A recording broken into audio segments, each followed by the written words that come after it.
A table full of people. Laughter, conversation, someone pouring wine, someone checking their phone under the table. And somewhere in the middle of all of it, a person sitting with a smile on their face and a hollow feeling behind the sternum that none of the noise is touching. Now, a cave in the Himalayas, 11th century. One man, no fire worth mentioning, wind coming through the stone. Nothing, no community, no possessions, no one who knows his name tonight. And in the records that survived him, not a single account of loneliness. These two images belong together. Buddhism has known why for 25 centuries. What you will find in the hours ahead is not a comfort that requires better circumstances. It is not a teaching that works only for monks or only for people whose lives have gone quiet by choice. It is something older and more precise than that, an understanding of why the hollow feeling exists, where it actually comes from, and what happens in the mind when it is finally, genuinely released. The peace this tradition points to does not arrive when the right person appears. It does not wait for the table to fill up. It is available in exactly the life you are living right now, in exactly the stillness of this moment. Lie down if you can, and get comfortable. If you'd like, share where in the world you are. Tonight, this space belongs to all of us.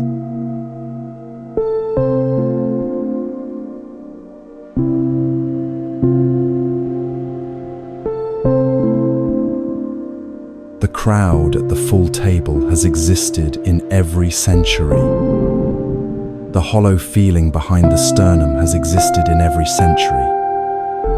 And 25 centuries ago, in a forest in northern India, a man named Nagita stood between a pressing crowd and a quiet teacher and watched something happen that this tradition has been pointing to ever since. Nagita had been managing crowds long enough to know how they moved. He knew the particular quality of attention that gathered around the Buddha, not rowdy, not disrespectful, but dense and pressing, the way water fills a low space without being asked to. People arrived from nearby villages, from farms still carrying the smell of the morning's work, from households that had interrupted their day the moment word reached them. They positioned themselves outside the forest at Ichanangala, and they waited, which was its own kind of pressure, the pressure of many people wanting one thing, all at once, with complete sincerity.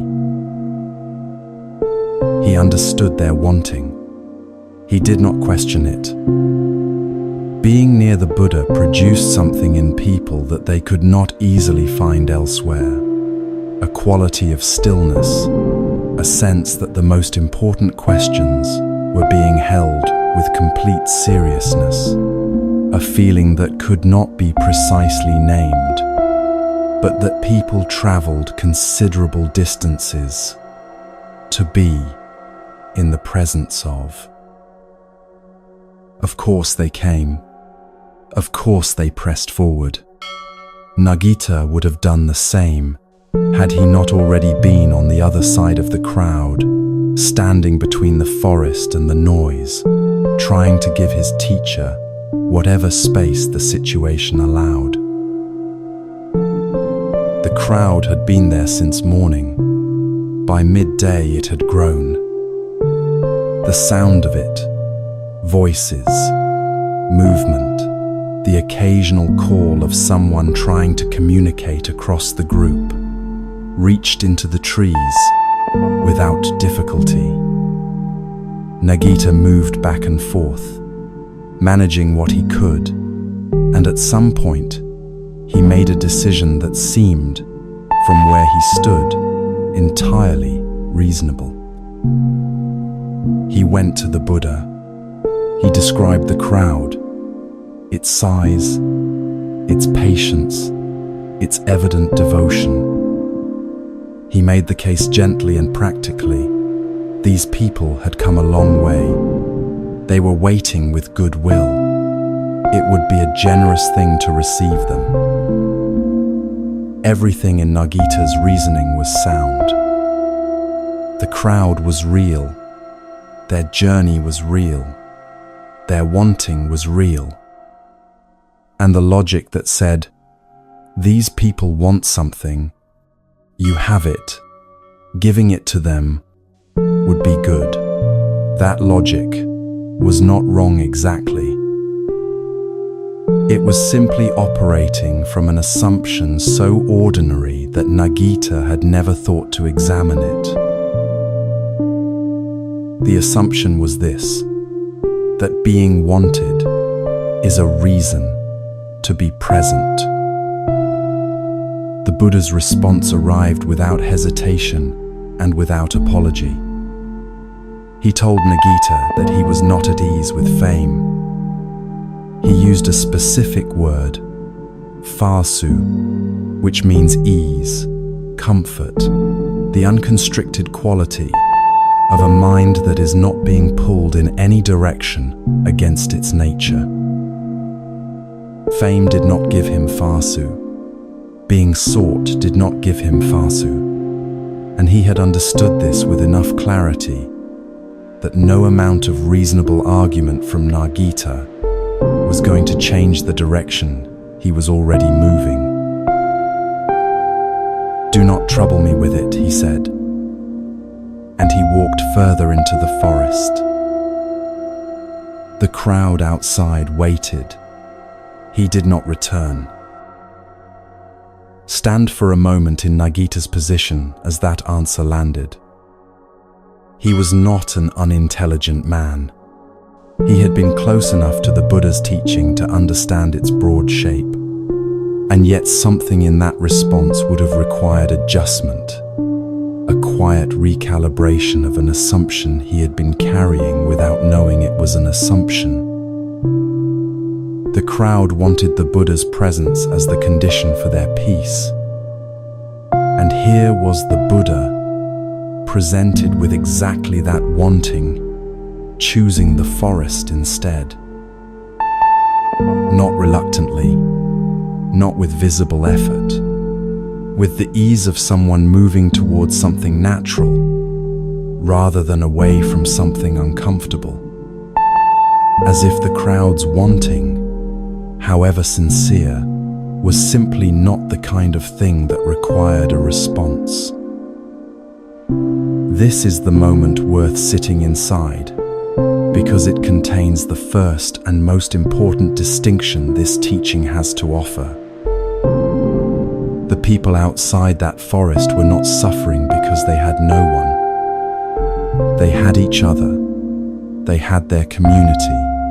They had traveled together and were waiting together and would return home together. What they were experiencing, that particular pressing forward, that particular inability to simply turn around and go home without having received what they came for, was not loneliness in the conventional sense. It was craving. The specific, uncomfortable insistence that peace was not available to them until a certain condition was met. Proximity to the Buddha, his attention, his presence in their field of awareness. Strip the ancient setting away for a moment and look at the mechanism. A group of people, each individually capable of a perfectly adequate afternoon, rendered restless and driven by the conviction that something they needed was just beyond reach. Not materially unreachable, the forest was right there. Not permanently unavailable, the Buddha was 20 feet away. But withheld by circumstances, which produced in them a state of dissatisfaction that no amount of each other's company was resolving. The wanting was the suffering, not the distance, not the waiting. The wanting itself, the contract, the mind had written that said, "I will be settled once I have this, and not before." Buddhism calls this craving, and it is worth being precise about what that word means and what it does not mean. It does not mean desire in the ordinary sense. It does not mean love or preference or the natural human orientation toward connection and warmth and being known by someone. All of those things are part of a healthy life, and Buddhism has never argued otherwise.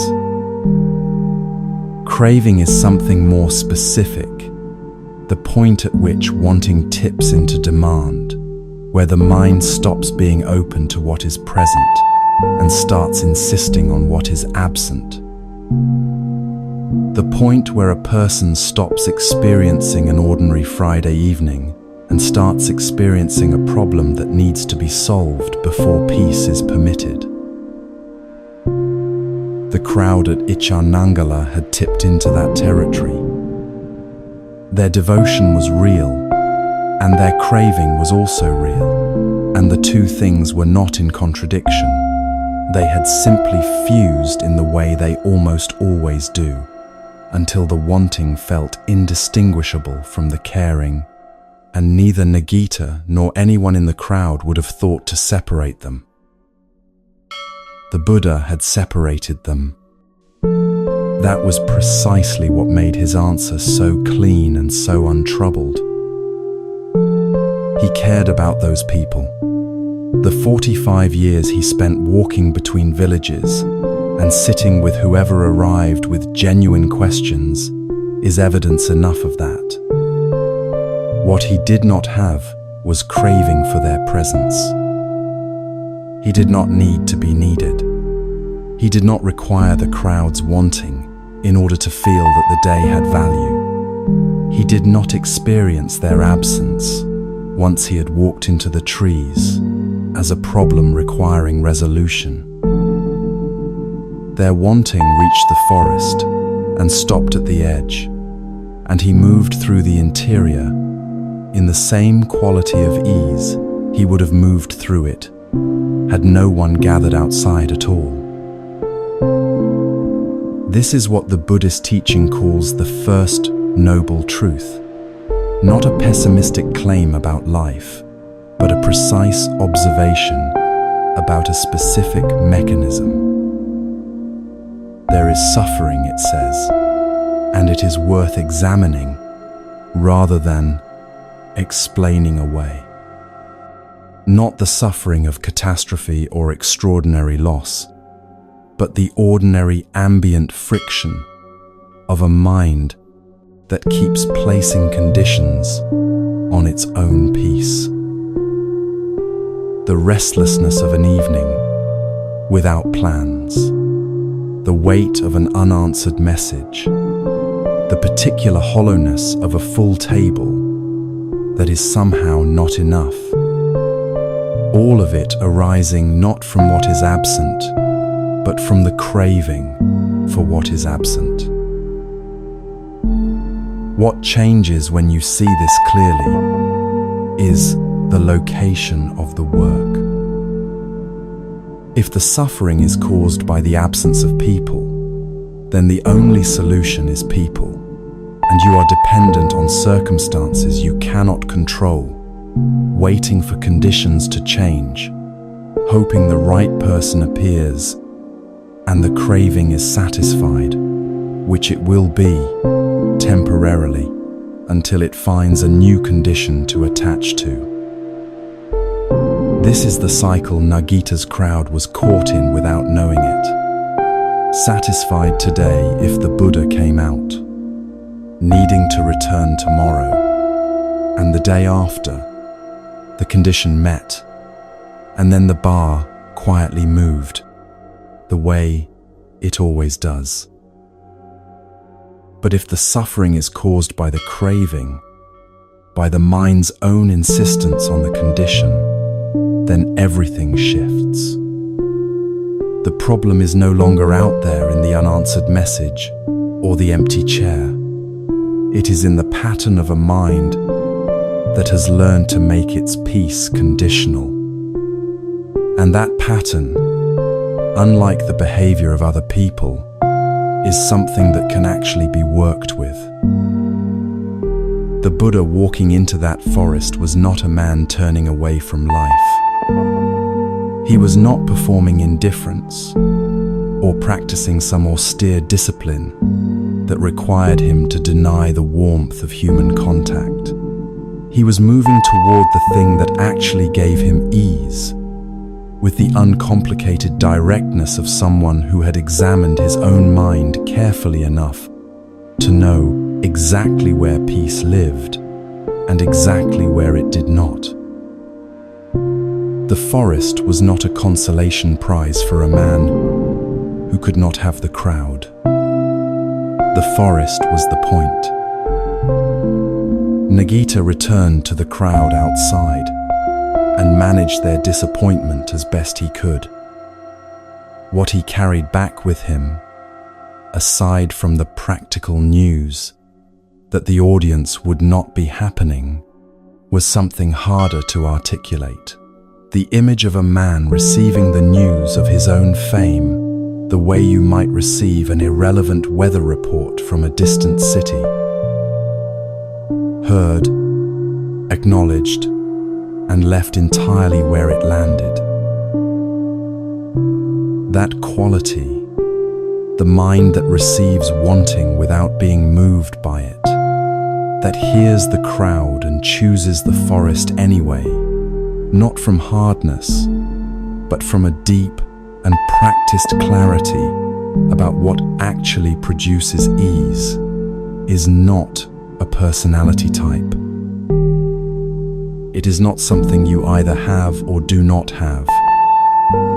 It is something the tradition insists can be understood and trained and gradually inhabited by anyone willing to look carefully at the mechanism underneath their own restlessness.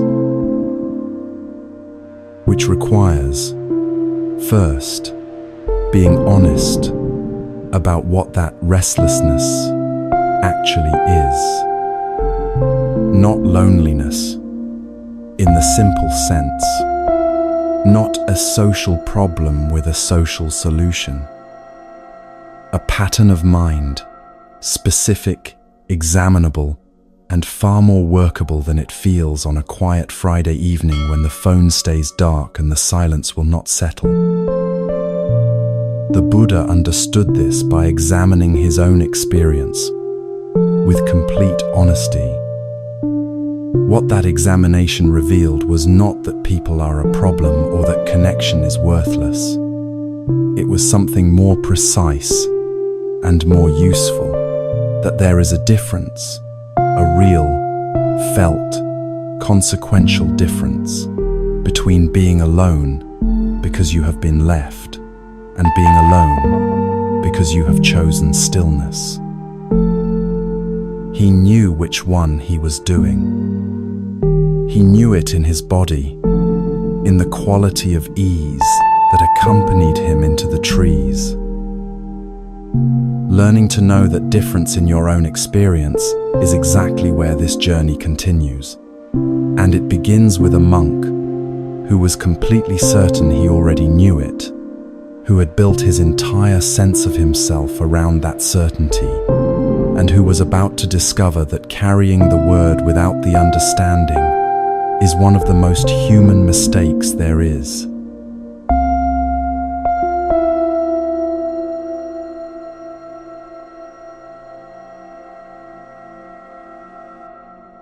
He had done the work. That much was clear to him, and he saw no particular reason to be modest about it. Modesty belongs to people who are uncertain, and he was not uncertain. He had looked honestly at what the path required: genuine solitude, real renunciation of the noise and distraction that kept most monks comfortable but spiritually stationary, and he had delivered. The evidence was unambiguous. He slept alone, not in the communal dwelling where monks talked too late into the evening about things that advanced no one's practice. Alone, in a separate space, with no one's breathing but his own. He ate alone, while the other monks gathered at mealtimes with the social ease of people who had made community into a comfortable habit. He took his bowl and found a tree and sat with his food and his thoughts and did not consider this a deprivation. He walked alone, the forest paths in the early morning, before the community stirred, before anyone could attach themselves to his routine with the particular clinginess of people who call it companionship. Those belong to him. He had understood what solitude required, and he had done it. Completely, consistently, without complaint. There is a specific satisfaction available to people who have set themselves a difficult standard and met it, and he was in possession of that satisfaction. He wore it the way people wear things they have genuinely earned, not loudly, but unmistakably. When the opportunity arose to speak with the Buddha about his practice, he took it with the quiet confidence of someone presenting work they know to be good. He described his living arrangement, the separate dwelling, the solitary meals, the unaccompanied walks, with the care of a person who wants to be sure the full picture is understood. There was no boasting in his tone, or so he would have said. Simply accuracy, a fair account of a life genuinely lived according to what the teaching seemed to require. The Buddha listened to all of it, and then he said, "There is indeed a way of living in solitude, and what you have described is not quite it." The teaching that followed is one of the most quietly precise corrections in the entire Pali Canon. Not harsh, not dismissive, but so exact that there is very little space to stand outside it and pretend it does not apply. Anyone who has ever confused the outer form of a practice with its inner substance will find themselves somewhere in it. And most people, if they are honest, have confused this particular outer form with its inner substance at some point, because the confusion is so natural, so available, so easy to maintain without ever noticing it is happening. True solitude, the Buddha taught, has nothing to do with who sleeps in the next room or who sits beside you at a meal. Physical separation, however complete, however consistently maintained, is simply an arrangement of bodies in space. It may support genuine solitude. It may create conditions that make inner quiet more accessible, but it cannot produce what it is being asked to produce. And mistaking the container for the contents is one of the most comfortable errors on the path. Comfortable precisely because the container is so visible, so measurable, so easy to point to as evidence that something real is happening. The monk who is truly living in solitude, the Buddha said, is the one who has abandoned what is past, who has not grasped at what is future, and who has thoroughly removed desire and delight in what is present.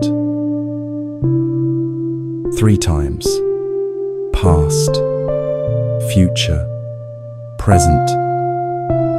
Not the arrangement of bodies in space, but the arrangement of the mind in time. The past first, and the word the Buddha uses here is abandoned, not managed, not visited, and then set aside with effort, but genuinely released. The conversation that ended badly and is still being revised in the small hours of the night, 4 years after the person involved has moved to a different city and probably does not think about it anymore. The relationship that closed without the resolution that was wanted, still carried with the weight of something unfinished, even though the finishing was never going to arrive in the form the mind kept waiting for. The moment of humiliation, of being misunderstood, of having said the wrong thing at the wrong time, in front of the wrong person, still present in the memory with a vividness that has no relationship to how long ago it occurred. A person can be physically alone in a forest clearing with no human being within 2 miles. And if the mind is inside a conversation from years ago, revising it, re-arguing it, arriving at better conclusions, in a version of events that will never be made available to anyone involved, that person is not in solitude. They are in the past, alone in body and crowded in mind, keeping their own suffering company with a loyalty that costs everything and helps no one. The future next, and the instruction here is not grasped at, which is worth distinguishing carefully from do not think about the future, because they are not the same instruction and the difference matters. Thinking about the future is sometimes useful and often unavoidable, and nothing in this teaching argues against it. Grasping is different. The mind treating its own projections as emergencies, requiring immediate preparation, building elaborate scenarios around events that have not happened and may never happen, expending genuine energy on complete fictions with an urgency that suggests real problems are being addressed when they are not. The rehearsed arguments for conversations that will unfold entirely differently than rehearsed, because they always do. The anticipated disasters that arrive, when they arrive at all, informs the rehearsal did nothing to prepare for. The general, low-frequency insistence that something must be resolved or figured out before the mind is permitted to rest. A person can be sitting in a room so quiet, they can hear their own heartbeat and be living entirely in the following week, a resident of a time that does not yet exist, borrowing worry from a future that may look nothing like the one being so carefully constructed. And then the present, the most subtle of the 3, and the one the Buddha names with the most precision. Desire and delight in what is present, not craving for something absent, not anxiety about something approaching, but the mind's tendency to clutch at the actual moment as it is occurring, to need it to be a certain way, to experience what is genuinely here through the continuous filter of whether it matches what was expected or wanted. The quiet evening that should feel restful, but feels instead like a problem waiting to be correctly identified. The solitude that should feel spacious but feels like evidence of something that has gone wrong or failed to arrive. The present moment is the only place peace could possibly live, and yet the mind keeps placing requirements on it that it must meet before it qualifies as acceptable. This is the subtlest form of clutching, and in some ways the most persistent, because it disguises itself as discernment, as standards, as simply knowing what a good evening should feel like. This is what the proud monk had not examined. He had arranged his body in solitude with considerable care and consistency and a quiet, private satisfaction. What he had not looked at was what his mind was doing inside all of that carefully arranged physical quiet. The honest answer to that question, the answer most people arrive at when they sit with it long enough, is that the mind was doing what untrained minds do, going everywhere at once. Backward into memory, forward into anticipation, sideways into comparison and grievance, and the low-level administrative busyness of a mind that has learned to stay occupied as a default setting rather than as a conscious choice. He was alone in the way that is easy to count and point to as evidence. He was not alone in the way the teaching means. The recognition this produces tends to arrive quietly and sit with a mild discomfort that, if you do not rush to escape it, becomes something closer to relief. Because if the suffering of aloneness is not caused by aloneness, if it is caused by the mind's own habits of clutching at all 3 times simultaneously, then changing location will not resolve it, but something else might. The problem has moved from the circumstances, which cannot be fully controlled, to the mind, which can be trained. In the Buddhist understanding, this is almost always good news, not comfortable news, not news that makes the next few months easier, but the specific good news of a problem that has moved into a place where it can actually be worked with. It also explains something most people have noticed without being able to fully name: why a crowded room is sometimes easier than genuine aloneness. Not because connection is the answer, and not because distraction is better than presence, but because external noise is effective at covering internal noise. The conversation that fills the evening, the plans that keep the calendar occupied, the company that ensures the difficult quiet never quite arrives, all of it works, in the short term, at preventing the mind from having to sit with its own contents. The difficulty is that it works the way a bandage over an untreated wound works. The problem is covered rather than addressed, and the covering must be maintained continuously, or the original condition reasserts itself, usually at an inconvenient hour and with renewed intensity. The Buddha's response to the proud monk was not a suggestion that he abandon his separate dwelling or rejoin the communal meals. It was a correction of the assumption, the quiet, unexamined assumption, that the outer arrangement was producing an inner result it was not capable of producing on its own.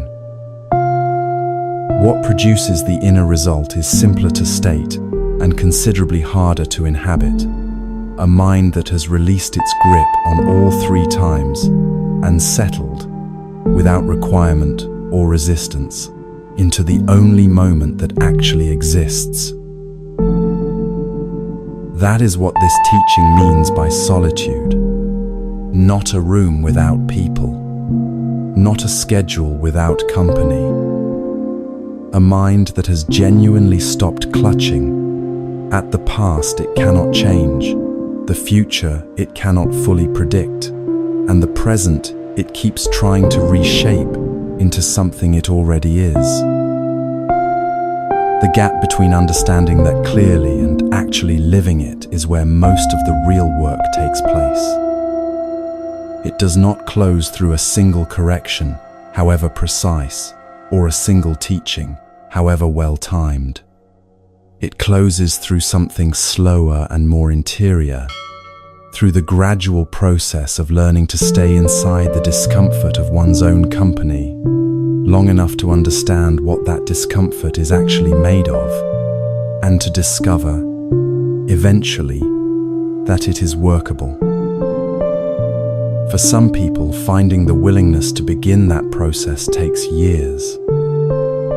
A whole lifetime, sometimes, of wanting the inner quiet while remaining afraid of what genuine inner quiet might reveal, circling the edge of the forest, close enough to feel its pull, far enough to maintain the safety of whatever noise is available. There was a man in ancient India who understood that particular circling more intimately than almost anyone who left a record of it. He had spent decades in a world built entirely on performance, on noise, on the skilled management of other people's attention and emotions. He knew exactly how to fill a room and keep it full, how to hold a crowd, how to ensure that silence never became uncomfortable for anyone present. And for years, in the middle of all of that, something kept pulling him in the opposite direction, toward the forest, toward the silence, toward a life that had no audience and required nothing to be performed. He could not explain the pull. He could not silence it either. And the conversation he eventually began to have with his own mind about it, the long, honest, sometimes anguished interior dialogue between the person he was performing and the quiet he was seeking, became one of the most vivid accounts of this particular human struggle that the ancient world left behind. He was not a monk when this started. He was an actor.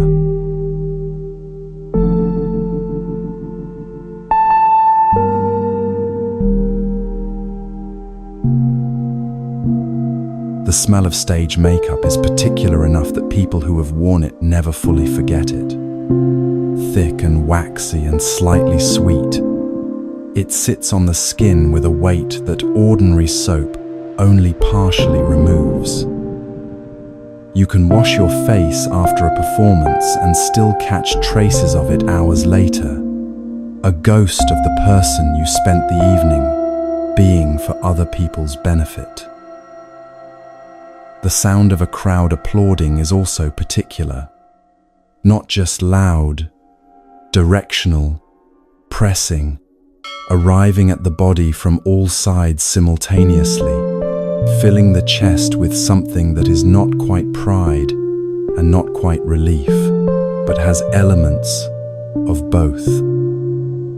For a few seconds after the final bow, while the sound is still at its peak, there is a feeling of complete sufficiency, the sense that this moment, this response, this evidence of having reached people is exactly what the work was for. And then the crowd begins to leave, and the sound drops by half, and then by half again, and then the door at the back of the hall opens and closes one final time, and the silence that follows is not the silence of a forest or a meditation room or a dawn before anyone has woken. It is the silence of a space that was just full and is now empty, which is a different quality of silence entirely, and one that tends to ask questions the noise was successfully preventing. The person standing in the wings after everyone has gone knows this silence well. They are surrounded by people, colleagues moving equipment, friends waiting to offer congratulations, the warm, familiar machinery of a life built around performance and company, and the continuous exchange of energy between a person and their audience. And underneath all of that warmth, at a depth the warmth does not quite reach, something is asking a question that the evening's success has not answered. Not dissatisfaction, not ingratitude, something more like the feeling of having been seen clearly in all the wrong directions simultaneously, witnessed from every angle except the one that would have mattered. This is not a modern problem. In ancient India, 25 centuries ago, there was a theatre director and lead actor named Talaputta who understood this feeling with a precision that survived him by millennia. His words are preserved in the Therigatha, the songs of the elder monks, one of the oldest collections in the Pali canon, and they have the quality of something written not for an audience, but in spite of one. Not performance, the opposite of performance. A man finally, after a very long time, speaking honestly to himself. Talaputta had built a life around the management of emotion at scale. A theatre director in ancient India was not a minor figure. His work involved training performers, managing productions, holding the attention of crowds, with the skilled use of story and character, and the manufactured feelings that a good performance produces in people who have paid to feel something for an evening. He was good at this. He had been doing it long enough to be trusted with it, relied upon for it, identified by it. His entire professional and social existence was structured around the movement of emotion through rooms full of people, and his own emotions were, professionally speaking, material to be shaped and deployed rather than simply experienced. And somewhere inside all of that, for years before he did anything about it, something kept pulling him toward the forest. Not dramatically, not as a crisis or a breakdown or a sudden collapse of everything he had built. More like a persistent low note under the rest of the music, present during performances, present during the congratulations afterward, present in the wings while the crowd was still applauding, present in the particular quality of the silence once they had gone. A pull towards something he did not have a precise name for, toward a quality of quiet that no amount of successful performance was producing, toward a life that required nothing to be performed and no crowd to receive the performance. He did not go, not yet. He kept directing, kept performing, kept filling rooms and receiving the response of filled rooms, and the pull kept being there, and he kept not following it. This went on for years. The Therigatha does not give a specific number, but the weight of his verses suggests a long time, long enough for the gap between the life he was living and the life the pull was gesturing toward to become a source of real interior friction. What makes Talaputta remarkable in the literature is not that he eventually went to the forest. Many people went to the forest. What makes him remarkable is what he did with the years before he went, which was to begin a conversation with his own mind that is almost without parallel in the ancient world for its honesty, its specificity, and its lack of performance. He addressed his mind directly, not as a figure of speech, as a being he was in relationship with, a companion he had been ignoring for years, a voice he had been managing and redirecting and keeping occupied with the business of performance so it could not ask its real questions. He spoke to it the way you might speak to someone you have been avoiding for a long time and have finally agreed to sit down with honestly. When, he asked his own mind, will you finally let me go? When will I sit alone in the mountains and see things as they actually are? How long are you going to keep me here, filling rooms, managing crowds, producing feelings in other people, while your own remain unexamined? His mind answered back. Not immediately, and not with the answers he wanted, but the conversation had begun, and once begun, it could not be entirely put aside. This interior dialogue, preserved across more than 40 verses in the Theragatha, is one of the most psychologically precise documents of this particular human struggle that the ancient world left behind. Not the struggle to be good, or disciplined, or spiritually accomplished. The specific struggle of a person who knows, somewhere beneath the performance, what they actually need, and keeps finding reasons not to go there yet. The mind he is speaking to is recognizable. It is the voice that comments on everything you do as you are doing it. The running interior commentary that assesses, compares, anticipates, remembers, worries, and plans, rarely pausing, and almost never simply present. Most people spend their entire lives in continuous relationship with this voice, without ever quite noticing that it is the relationship that most shapes their experience of everything else.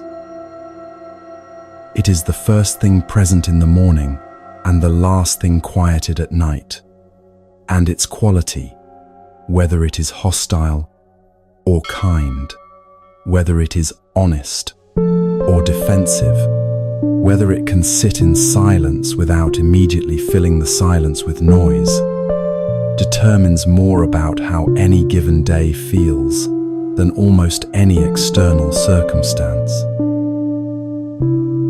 Talaputta had been, for years, in a relationship with his own mind, characterized primarily by management and avoidance. Keep it busy, give it a production to run, a performance to shape, a crowd to attend to. The mind that is fully occupied with external demands is a mind that cannot turn its full attention inward, and turning attention inward to the unexamined questions, the unresolved feelings, the gap between the life being performed and the life being wanted, is uncomfortable enough that most people prefer not to. This is what performance provides that rest does not. Not just company, not just distraction in the ordinary sense, but the specific service of keeping the mind's attention pointed outward with sufficient intensity that the inward questions cannot quite make themselves heard. A packed schedule, a full social life, a continuous demand for presence and responsiveness, all of these work, in the same way, to maintain a particular kind of interior silence that is not peace, but that resembles it closely enough to be mistaken for it. Talaputta knew this. He had been using it for years, and the conversations he began to have with his own mind were, in part, a reckoning with exactly that, with the fact that the noise he had arranged his life around was not separate from the pull toward the forest, but was, in some sense, the reason for it. The forest kept calling because the noise kept failing to provide what he actually needed, and it kept failing because what he actually needed was not available through noise at any volume. When he finally went forth, when he finally left the theater, left the productions, left the crowds and the applause and the makeup and the particular silence after the audience had gone, the liberation he was seeking did not arrive immediately. The Theragatha is honest about this in a way that makes it more useful than texts that describe transformation as sudden and complete. He sat in the forest, and the mind kept doing what untrained minds do, going backward, going forward, filling the silence with the contents of a long and performance-saturated life that did not immediately release its hold, simply because the external conditions had changed. He had removed the noise from outside. The noise inside required different work. The work was the conversation, continued now not as complaint or as negotiation, but as genuine inquiry, speaking to his own mind with the honesty he had spent years withholding from it, asking real questions and sitting with the answers, rather than redirecting the attention back to the next production. Treating his own mind, in other words, not as a mechanism to be managed, but as the closest companion he had, which it was and had always been, whether or not he had been treating it that way. What the Theragatha records is the gradual shift from that management to that companionship, from a mind addressed as an obstacle to a mind addressed as a partner, in the only investigation that the forest made possible, not the investigation of texts or doctrines or the external forms of practice, the investigation of what was actually happening inside, moment by moment, in the silence that the performance had for so long been covering. This is what the Buddhist tradition means when it talks about the mind as a companion rather than an enemy. Not a relationship of suppression, where the noisy parts are forced into compliance through discipline or sheer will. A relationship of genuine acquaintance, sitting with the voice long enough to understand what it is actually saying, why it keeps returning to the same territories, what it is trying to protect by maintaining its particular habits of noise and deflection and avoidance. The companionship that results from that quality of honest attention is something cultivated rather than inherited, something that requires, as Talaputta required, the willingness to have the conversation rather than keep arranging circumstances, so the conversation never quite becomes necessary.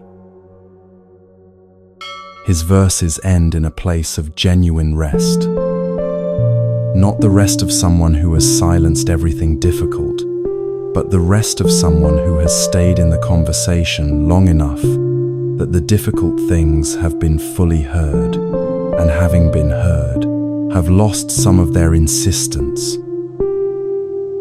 The mind that was once managed from a distance has become through years of honest interior dialogue, something closer to home, not silent, not perfect, home. What Talaputa needed from the crowd was many things: the energy, the work, the skilled deflection of his own inward questions. But underneath all of those things was something more specific, something the crowd was providing that he had not yet learned to provide for himself. The sense of being witnessed, of existing fully in the eyes of others, of having one's presence confirmed by the response it produced in a room full of people who were paying attention. This particular hunger is worth naming carefully, because it is among the most common and least examined of the cravings that make solitude feel like deprivation rather than freedom.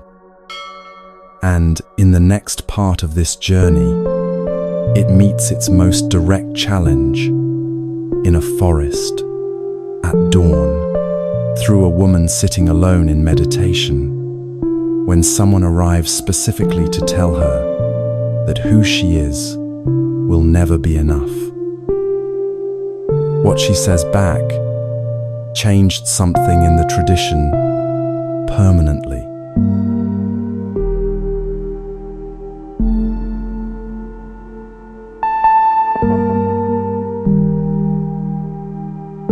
You are not enough.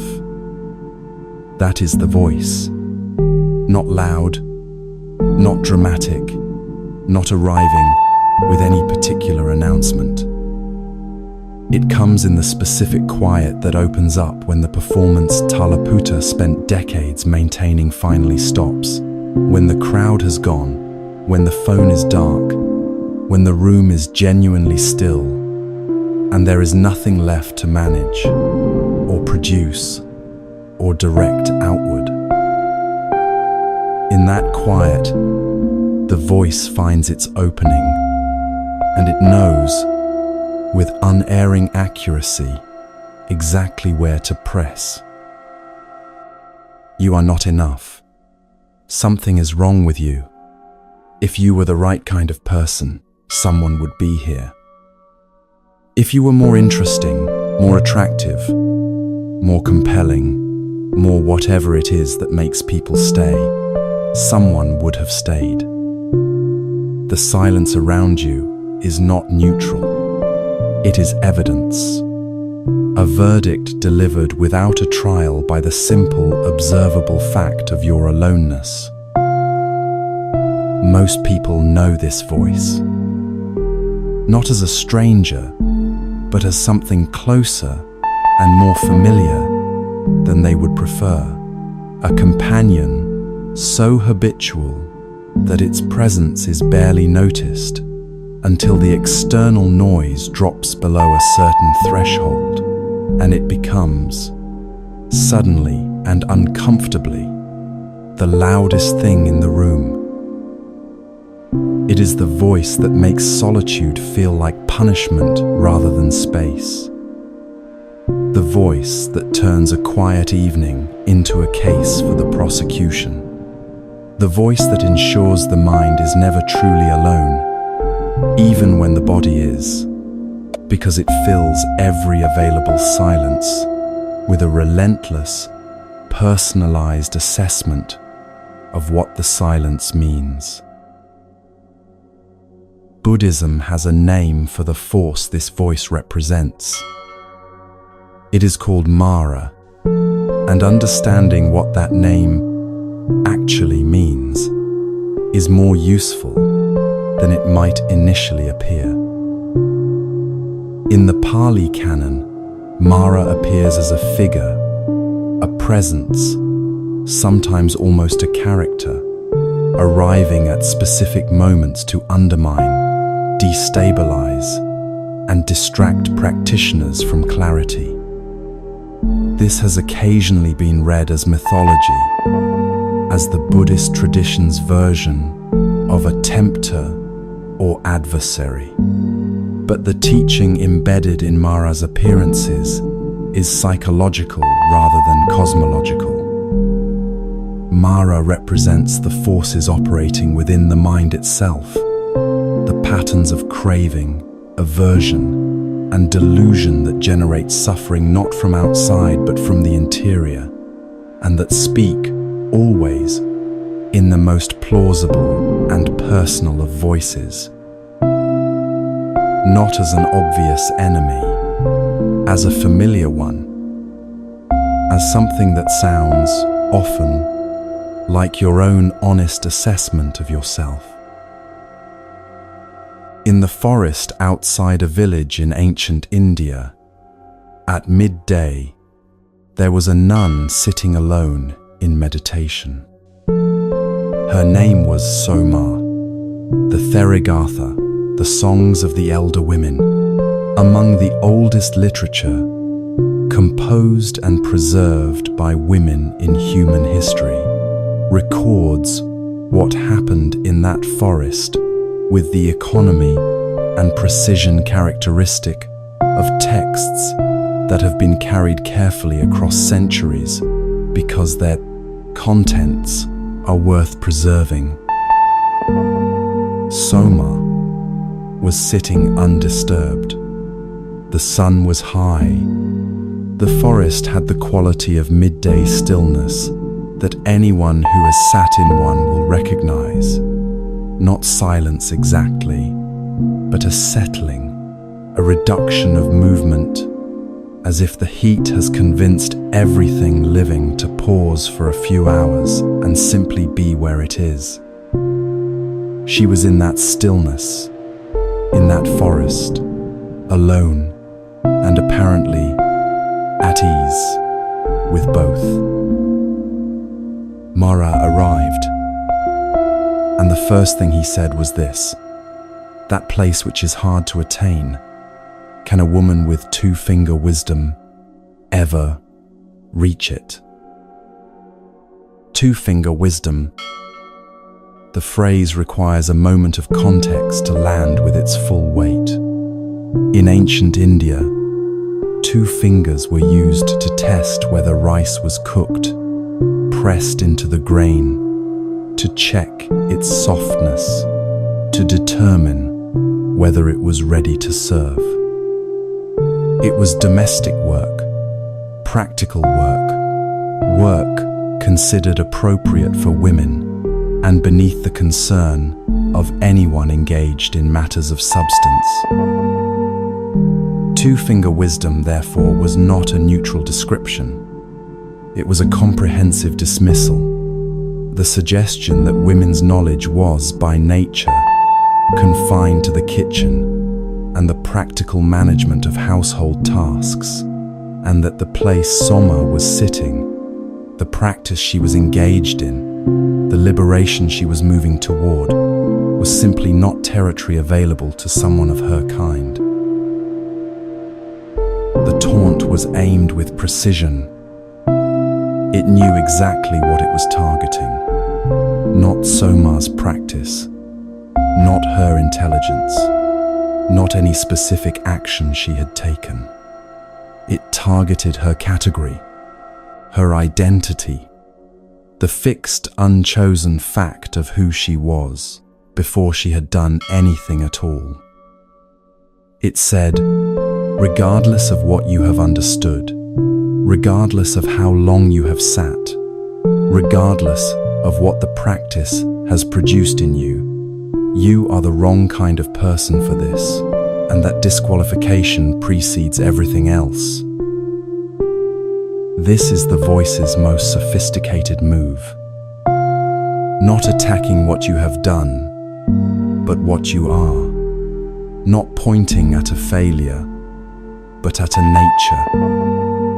Not suggesting you have made a mistake, but that you are one. And it is sophisticated precisely because it is the hardest kind of attack to argue against.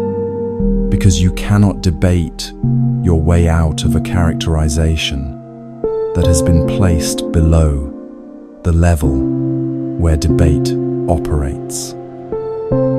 You cannot produce evidence against it because the voice has already decided what counts as evidence and what does not. You cannot prove it wrong because it has positioned itself as the standard by which proof is measured. Most people, encountering this voice in the quiet of genuine solitude, do one of several things.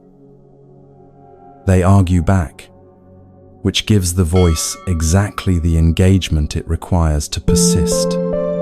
They suppress it, which drives it underground temporarily, where it continues its work below the threshold of conscious attention. They leave the solitude, which removes the conditions under which the voice becomes audible, while leaving the voice itself entirely intact for the next time the quiet arrives. Or they accept the verdict, which is the most costly response and the most common. Soma did none of these things. Her response to Mara's taunt is recorded in the Theragatha in a few lines that have been studied and returned to for 25 centuries, and which remain, in their quiet way, among the most complete answers ever given to this particular attack. She said, "What does the woman's nature do to one whose mind is well concentrated, in whom knowledge appears, who sees the Dhamma clearly?" Read that again slowly, not as a rhetorical flourish, as a precise instruction about where to look. What does the woman's nature do?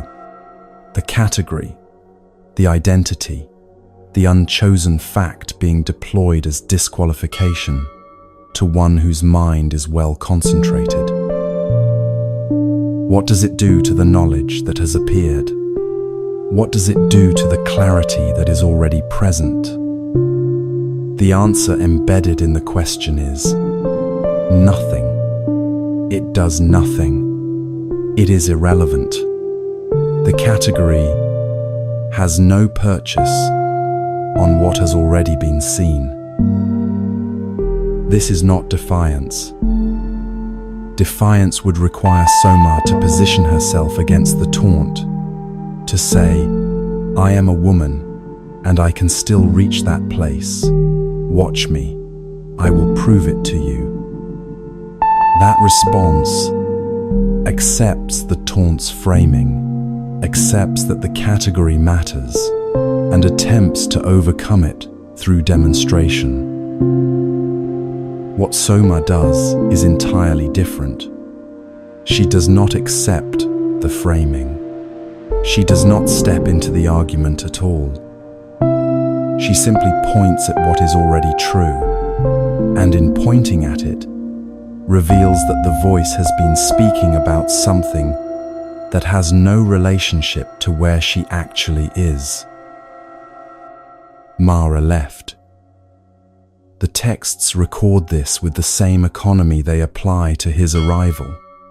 He came, he spoke, she answered, he left.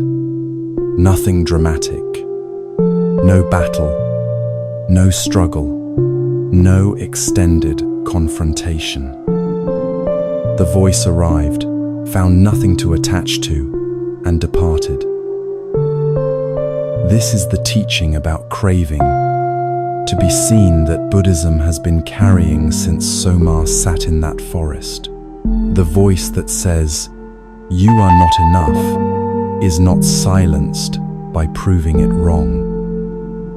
It is not managed by distraction, or suppressed by discipline, or defeated by accumulating sufficient evidence of your own worth. It loses its power specifically, and only when the mind has found something more stable to rest on than the ongoing project of being seen, validated, and confirmed by external sources. The craving to be seen is worth understanding with precision because it is more specific than the general desire for connection, and more consequential than it is usually given credit for. In Buddhist teaching, it falls under what is called craving for existence, the particular form of craving that needs the self to be confirmed, witnessed, and affirmed by others in order to feel real. Not love, not companionship, not the ordinary human warmth of being known by someone, something more urgent and more conditional than any of those things. The specific insistence that existence is only fully valid when it is being observed and approved. This craving is why solitude hurts in the way it hurts. Not because the body lacks company, because the mind, operating from this particular form of craving, treats the absence of external confirmation as evidence of non-existence. The unanswered message is not just practically inconvenient, it registers in the craving mind as a small withdrawal of the proof that you are real and worth responding to. The empty calendar is not just logistically quiet, it reads as an indication that no one requires your presence, which the craving mind translates directly into a statement about your value. The voice that says you are not enough is craving, wearing the costume of honest self-assessment, and it is so convincing precisely because the craving is so habitual that its conclusions feel like observations rather than constructions. The Dhammapada addresses the mind's relationship to this kind of suffering directly. The mind, it says, is difficult to guard, swift, and wanders where it wishes. But the wise one guards it, and a guarded mind brings great ease. The word guarded here does not mean suppressed, or policed, or forcibly prevented from its natural movements. It means known, observed with enough clarity and consistency that its patterns become visible, and visible patterns can be met with understanding rather than simply obeyed. Soma's clarity in that forest was not the result of having no inner voice, no Mara, no craving left to speak in her direction. It was the result of having sat with her own mind long enough, in exactly the way Talaputta eventually sat with his, that the voice's moves were no longer surprising, and its conclusions no longer automatically accepted as facts.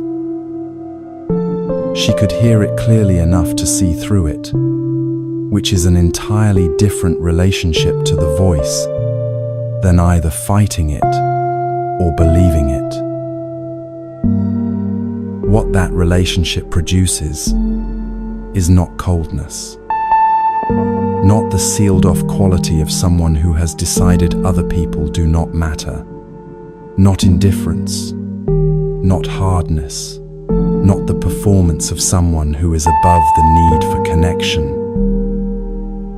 What it produces is the specific freedom of a mind that no longer requires external confirmation in order to function, that can be alone without treating the aloneness as a verdict, that can be unseen without treating the invisibility as evidence, that can exist fully in a forest at midday with no audience and find the existing entirely sufficient.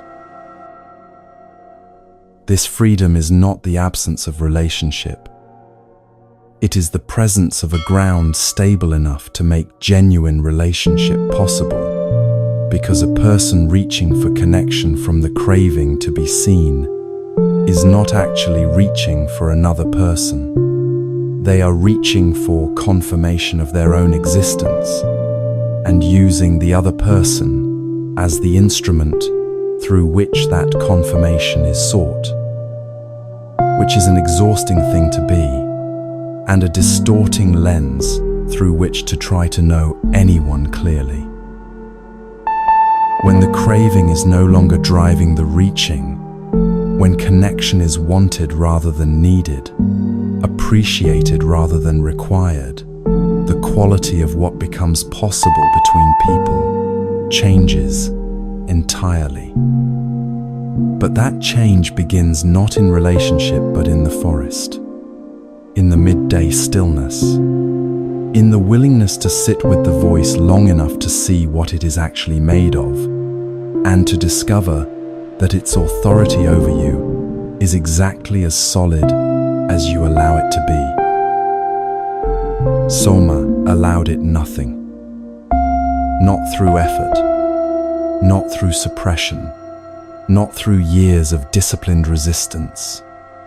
Through clarity, the specific, practiced clarity of a mind that had learned to see the voice for what it was before the voice had finished its first sentence. Mara left the forest. The midday sun continued. The stillness remained exactly as it had been before the voice arrived, which is itself the teaching, if you sit with it long enough. What was left after the voice departed was not emptiness. It was something that has been described by practitioners across every century of this tradition, in every language Buddhism has traveled through, with a consistency that suggests they were all pointing at the same thing. Something quieter than the noise and more stable than anything the noise had ever offered.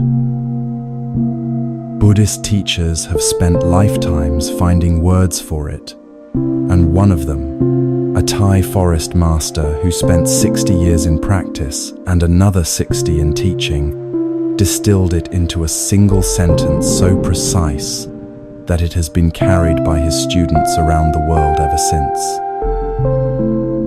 That sentence is where this journey continues.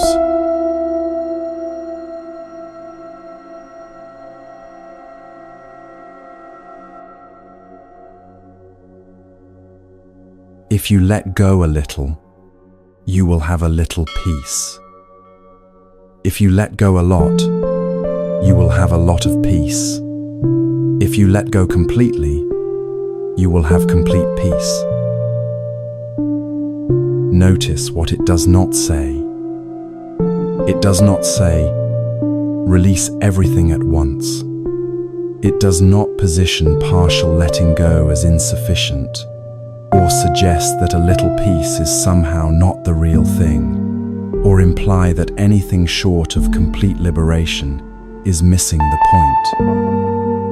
It says the relationship between releasing and peace is direct, proportional, and available right now, in whatever small measure can actually be managed today, in this life, with this mind, in the middle of everything this particular week contains.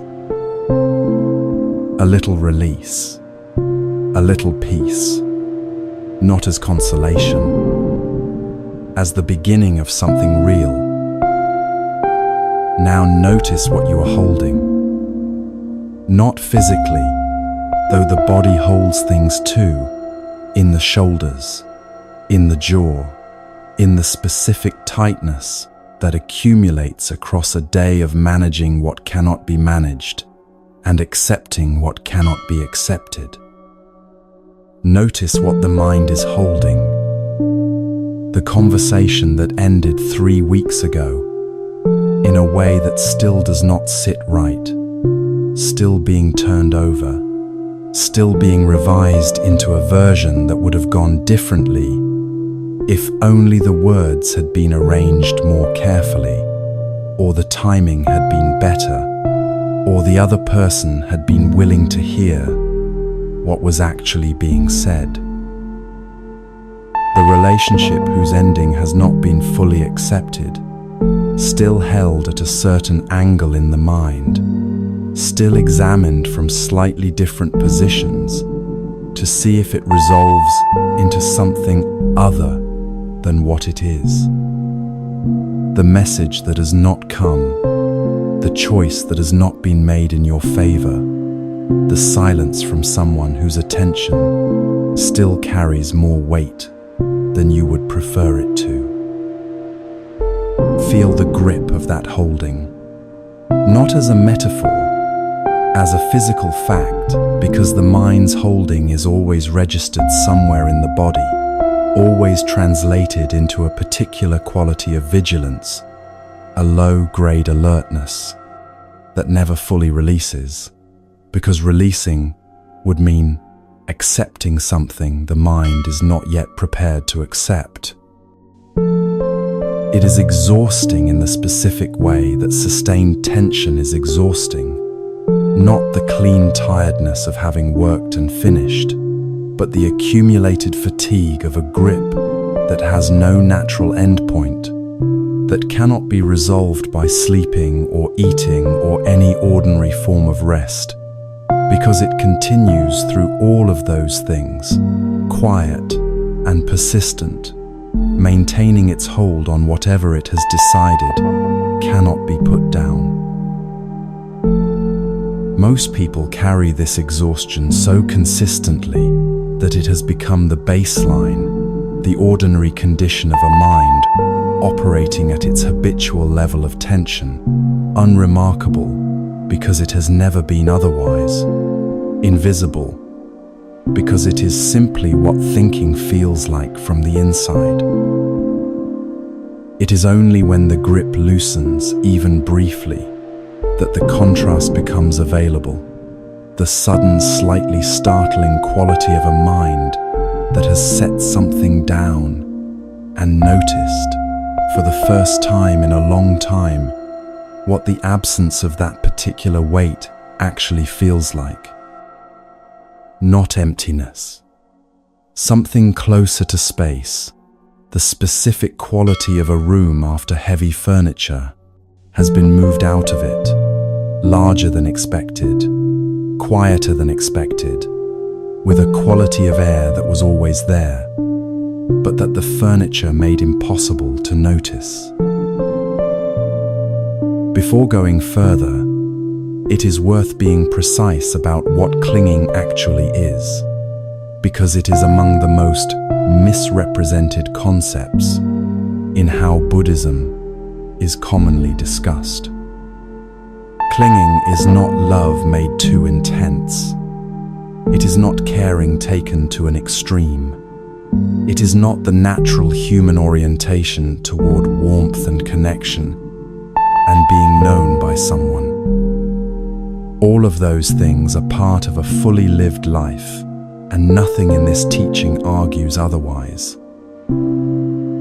Clinging is the specific addition to love or care of the demand that its object behave in a particular way, in order for the love or care to continue, or in order for the person experiencing it to remain at peace. The love is real. The clinging is the contract written around it. I will be okay, only as long as this continues in this form, and the fear of its ending, and the vigilance required to monitor its continuation, and the exhaustion of maintaining that vigilance across every ordinary day. Ajahn Chah's sentence does not ask for the love to be released. It asks for the contract to be loosened, a little, then more, then as much as can be managed today, in the knowledge that each loosening produces its proportional relief, and that the relief itself is the most reliable instruction available about the direction worth continuing in. The quality that develops through this loosening has a name in the Buddhist tradition. It is called equanimity, and it is worth being precise about what that word means and what it does not mean, because it is among the most misunderstood qualities in the Buddhist vocabulary. It does not mean detachment in the sense of disconnection, the sealed quality of someone who has decided that nothing matters and found a spiritual framework for maintaining that decision. It does not mean the performance of calm, the managed exterior of a person who is suppressing considerable internal weather and calling the suppression peace. It does not mean the absence of feeling or the end of caring, or the decision to stop being affected by anything. Equanimity is the stable ground that remains when clinging has been set down. Not the absence of engagement, but the presence of a particular steadiness that makes genuine engagement possible. The quality of being fully present with what is happening without being overturned by it, moved by experience without being swept entirely away by it, in contact with the full range of what a life contains, without requiring that range to be narrower or more comfortable or better arranged than it is. The Buddha offered his son Rahula a simile for this quality that has the simplicity of something obvious and the depth of something that rewards years of returning to. He told him to develop a mind like the earth. The earth receives everything. This is not a poetic observation. It is a practical one, and the Buddha made it practically. People throw clean things on the earth and filthy things on the earth, pleasant things and unpleasant things, the beautiful and the repellent, what is welcomed and what is not. The earth receives all of it without preference and without recoil. It is not horrified by what is thrown on it. It is not humiliated. It is not destroyed. It does not contract with disgust or expand with pleasure or alter its fundamental nature based on what it has received on any particular day. It remains what it is, does what it does, continues to be the ground beneath everything, regardless of what everything happens to consist of. What would it mean to receive blame like the earth receives it? Not to be unaffected in the sense of not noticing. The earth notices, in its way, everything that lands on it, but not to be overturned by it, not to have the ground of your own experience shifted fundamentally by the fact that someone has thrown something unpleasant in your direction. The blame arrives, lands, is received, and the ground remains the ground. What would it mean to receive silence? The specific silence of someone who is not responding, who is not choosing you, who is not providing the confirmation the craving mind has decided it requires, like the earth receives whatever lands on it.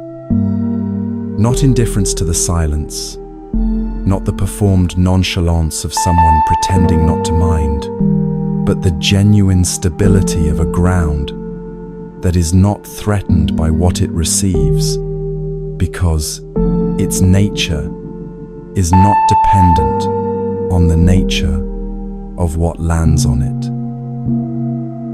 What would it mean to receive rejection, absence, the ending of something wanted, the arrival of something hoped for with that same quality of stable, undevastated receiving. These are not rhetorical questions. They are practice instructions in the form of questions, and the Buddha gave them to Rahula, not as a philosophical exercise, but as something to be returned to, tested, and gradually inhabited through the ordinary material of a daily life that will provide ample opportunity, whether or not it is sought. The same simile is extended in that teaching to water, to fire, to wind. Develop a mind like water.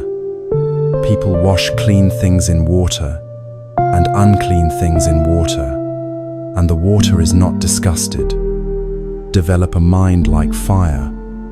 Fire burns pleasant and unpleasant things alike and is not defiled. Develop a mind like wind. The wind blows across everything without discrimination and is not tainted. The repetition in the original teaching is deliberate. The Buddha is saying, through accumulation, that the quality he is pointing at is as fundamental and as available as the elements themselves. It is not exotic.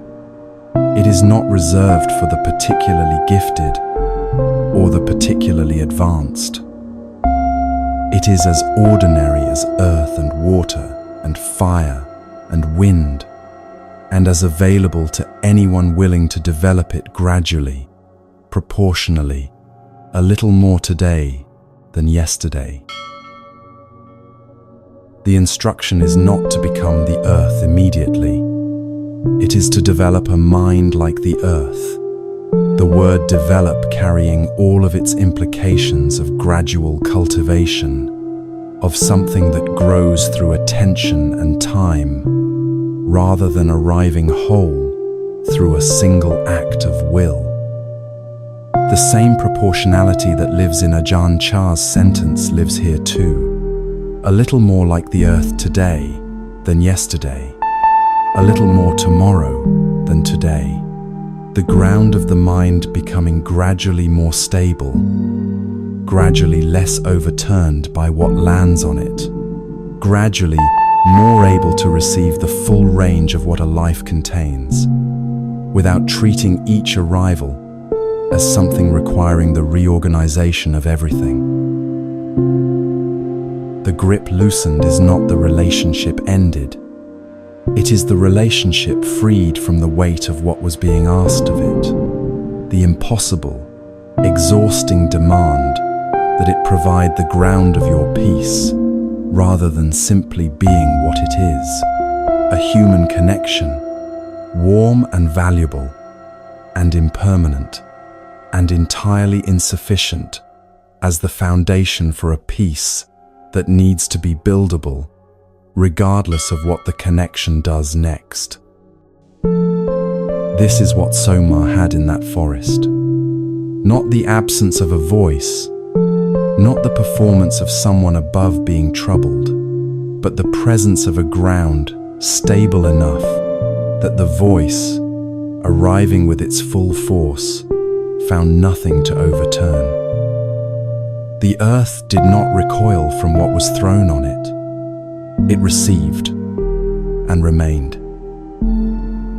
Allow that image to settle for a moment. The forest, the midday sun, the ground beneath the sitting figure, stable, undemanding, receiving everything and overturned by nothing. That quality of ground is not a metaphor for something else.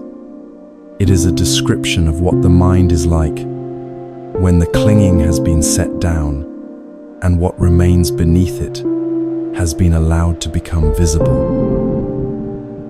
And what remains beneath it, the nature of the mind when it is no longer being run by the grip and the vigilance and the contract and the craving is the question the entire tradition has been circling since its beginning. Because the Buddha described it once, in 2 sentences, in a teaching so compressed and so precise that practitioners across every century have stopped at it and read it again. 2 sentences about the nature of the mind itself, what it actually is, underneath everything the noise has been covering. Not what most people expect, not what the craving mind, left to its own conclusions, would ever arrive at on its own. The ground beneath the ground is waiting.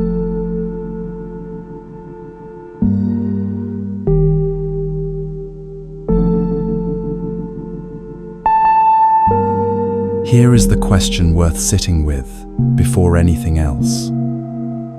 What if the thing you have been looking for in other people, the steadiness, the sense of being fully present somewhere that feels like home, the quality of okayness that arrives briefly when the right person is in the room, is not stored in those people at all? What if it is not stored anywhere outside you?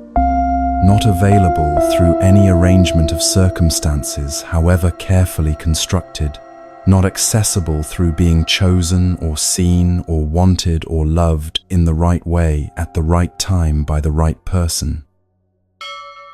What if it is already present, not as a potential to be developed or a reward to be earned, but as the actual nature of the mind itself, available right now, in this moment, in this room, obscured not by the absence of the right conditions, but by the very activity of looking for it somewhere else? This is not a comforting idea dressed in Buddhist clothing.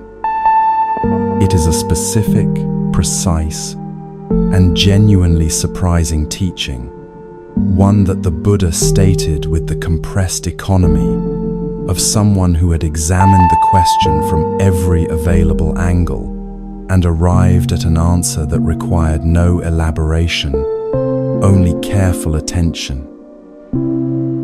It appears in the Aimguttara Nikaya, the collection of numerical discourses, one of the 5 main collections of the Pali Canon, in a passage so brief that it occupies only a few lines and so precise that it has occupied practitioners for 25 centuries.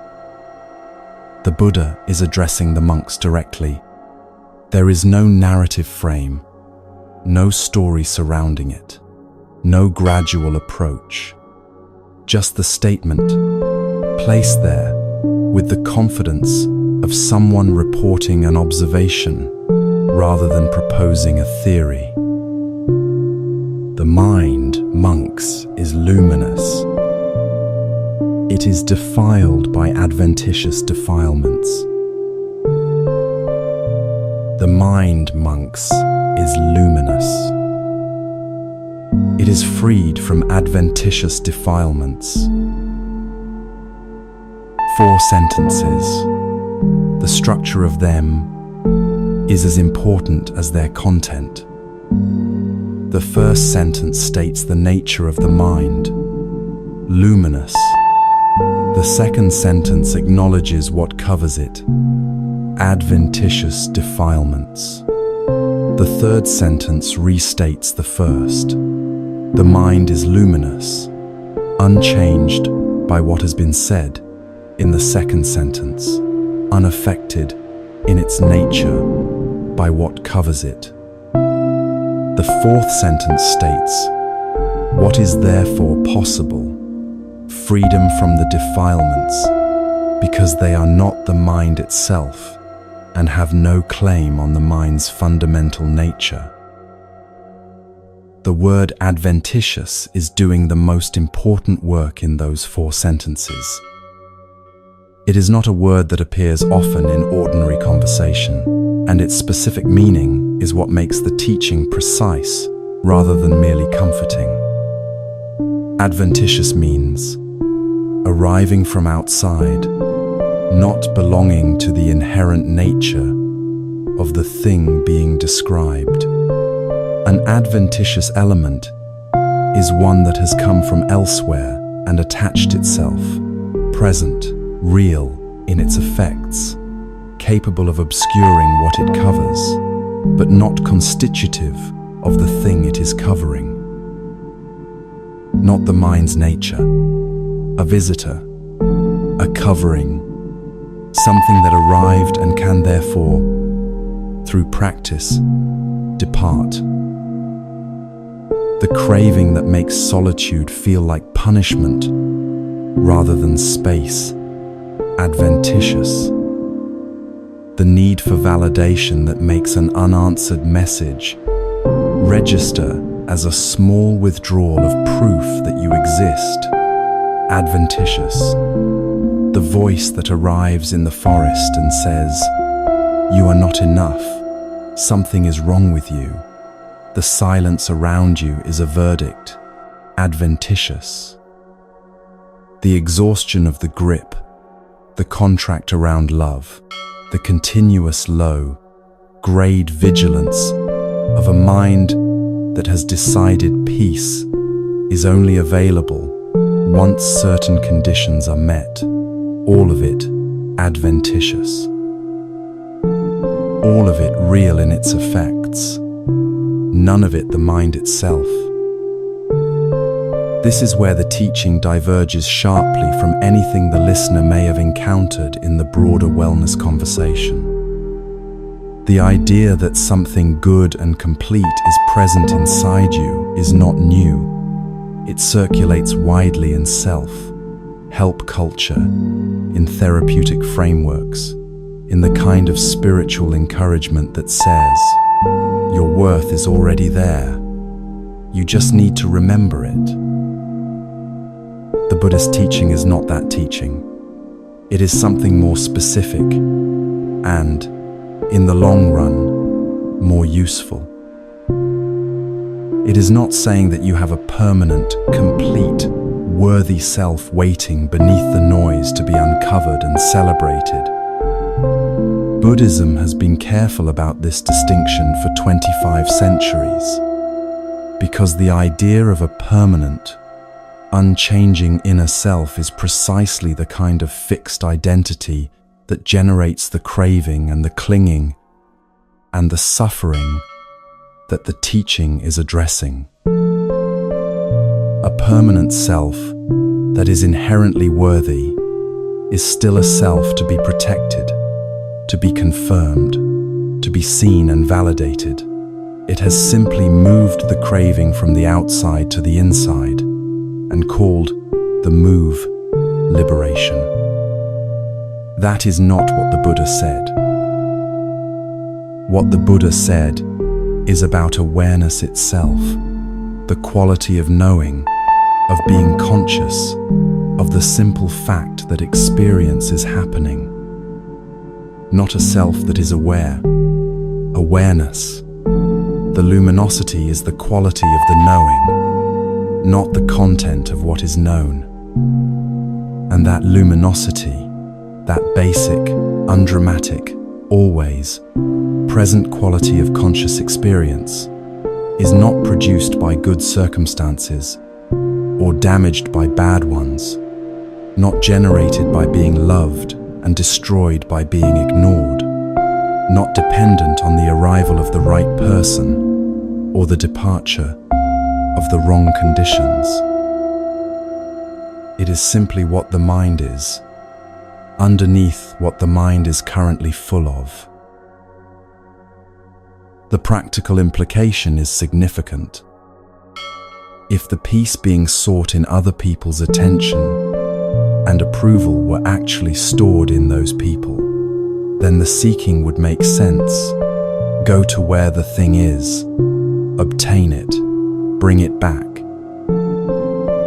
But if what is being sought is the mind's own luminosity, temporarily obscured by the activity of seeking it elsewhere, then the seeking is not the solution. The seeking is part of the obscuration. Every reach outward for the confirmation that the mind is okay adds another layer of noise between the mind and the clarity it already has. The validation sought from another person does not illuminate the mind's luminosity. It covers it with the craving for more validation, which covers it further, which generates more seeking, in the cycle that every section of this journey has been describing from a different angle. Stopping the seeking is not the same as giving up. It is not resignation, not the performance of someone who has decided that wanting things is spiritually embarrassing and has learned to hide the wanting behind a posture of indifference. It is something more precise, the recognition that the direction of looking has been wrong and that turning the attention around from the outward seeking to the quality of awareness that is doing the seeking changes everything about what is found.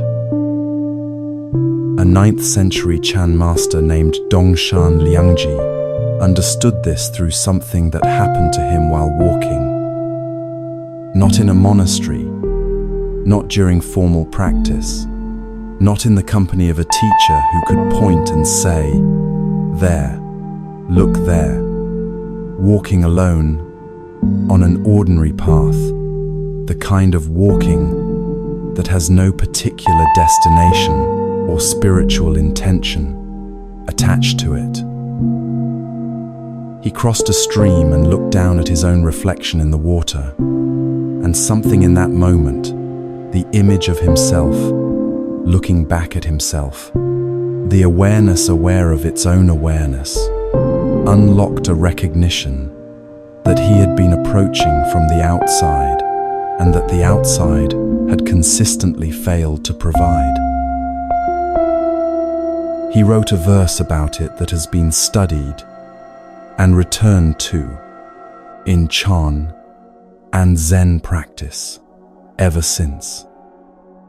Today, walking alone, he wrote, "I meet him everywhere. He is now no other than myself, but I am now not him." The compression in those lines rewards patient attention. He meets him everywhere. The clarity, the luminosity, the quality of awareness that the Pabasara Citta teaching describes, not in one special location or one elevated state, but everywhere, in every ordinary moment of walking and looking and being present on a path. He is now no other than myself, not separate from Dongshan, not waiting somewhere to be found, not stored in a teacher or a teaching or a community, but present as the very quality of his own awareness. But I am now not him, and here is where the Buddhist teaching parts from anything that could be misread as the discovery of a grand permanent self. Dongshan is not him, meaning what he has found is not a self to be identified with and carried proudly forward as an achievement. It is awareness, which is not a possession and not an identity, and not something that can be owned or lost or confirmed or denied by anyone's opinion of the person walking on the path. What Dongshan found walking alone by that stream is what the Pabasara Citta teaching is pointing at from the inside of a 4-sentence description. The same thing, approached from 2 directions, one through direct statement, one through the lived experience of a man on a path who stopped seeking it and found it had been present the entire time in the quality of the seeking itself. The peace that was being looked for in other people's attention is not stored in other people. It was never stored in other people. It was obscured by the looking, by the craving that said it was elsewhere, by the contract that said it was conditional, by the voice in the forest that said the person looking was not the right kind of person to find it. All of that is adventitious. All of that arrived and covered something that remained underneath the covering, exactly as it had always been. Luminous, present, undamaged by everything that had been thrown at it. The earth, receiving everything without being overturned by anything. The mind, luminous beneath everything that obscures it, without ceasing to be luminous. The two teachings from the last two sections are, at their depth, describing the same quality from different angles, the stable ground of equanimity in the first, the inherent clarity of awareness in the second, meeting in the same place, a mind that has stopped requiring anything outside itself in order to be what it already is. Dongshan walked alone and found this. The walking mattered. The aloneness mattered. Not because solitude is the only place this clarity is accessible, but because solitude removes the continuous outward, pointing of attention that makes the turning inward so difficult to sustain in the middle of ordinary social life. When there is no one to perform for, no validation to seek, no confirmation to either obtain or fail to obtain, the attention has nowhere to go but toward the quality of awareness itself, which is, it turns out, exactly where the clarity has been waiting all along. This is what makes solitude a teacher rather than a punishment. Not that it forces a reckoning, not that it strips away comfort and leaves the difficult things exposed, though it does both of those things too. It teaches because it removes the noise long enough for the mind to notice what the noise has been covering. And what the noise has been covering, the tradition insists with a consistency that spans every century and every school in which it has been transmitted, is luminous. Dongshan came to this on a path by a stream in 9th century China, walking alone, asking nothing of the moment and receiving, in that asking of nothing, what years of seeking had consistently failed to find. His verse arrived from that ordinariness, from that unhurried, unwitnessed movement through a landscape that required nothing of him and gave him, in requiring nothing, everything. But ordinariness is not the only doorway. Sometimes, the clarity does not arrive in quiet walking by a stream. Sometimes, it arrives in difficulty, in exhaustion, in physical pain, in the stripped and down extremity of a moment where everything unnecessary has been removed, not by choice, but by circumstance. And what remains is the mind meeting itself with nothing left to hide behind.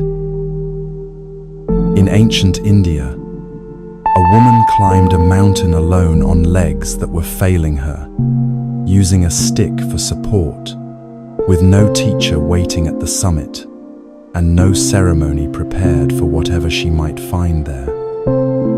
She did not arrive at the top in comfort, or in ease.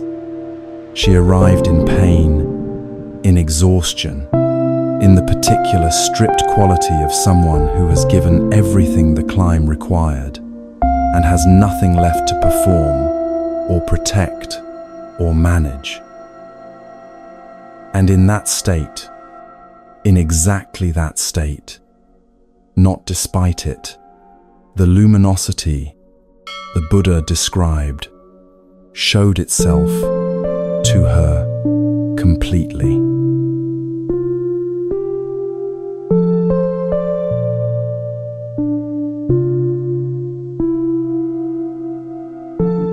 The weight in the legs on a steep incline is a particular kind of discomfort, not the sharp, localized pain of an injury. Nothing is wrong. Nothing has torn or twisted or given way in a way that requires stopping. It is the honest, accumulating weight of asking a body to carry itself upward against gravity for longer than is comfortable, and the body responding with the only answer it has available, more effort required, reserves being drawn on, the ordinary ease of level ground, now a memory that the legs are quietly missing. A stick changes this in a specific way, not by removing the effort, but by redistributing it. Some of what the legs were doing alone, now shared between the legs and the arms, and the stick's contact with the ground. The weight of the body no longer carried by 2 points, but by 3. The relief is partial, and it does not last long before the arms begin to feel what the legs were feeling. But for a few steps, after finding the right angle and the right rhythm, there is a moment of something that is not quite ease, but is adjacent to it, the particular quality of effort that has found its own economy and is no longer fighting itself. And then the path turns upward again, and the economy dissolves, and the body returns to what it was doing before, carrying itself, step by step, toward a summit that is not yet visible. There was a woman in the early Buddhist community, one of the nuns who gathered around the Buddha's teaching in northern India in the 5th century, before the Common Era, who knew this weight with the precision of someone who had been carrying it for longer than a single afternoon's climb. Her name was Metikar, and she was ill. The texts do not specify the nature of her illness with clinical detail. The Pali Canon is not that kind of record. What they record is what her body could and could not do, and what it could not do was carry itself without pain, and what it could not stop doing was trying anyway. Her story is preserved in the Therigatha, the songs of the elder women, composed in the Pali language and transmitted across 25 centuries to arrive here intact.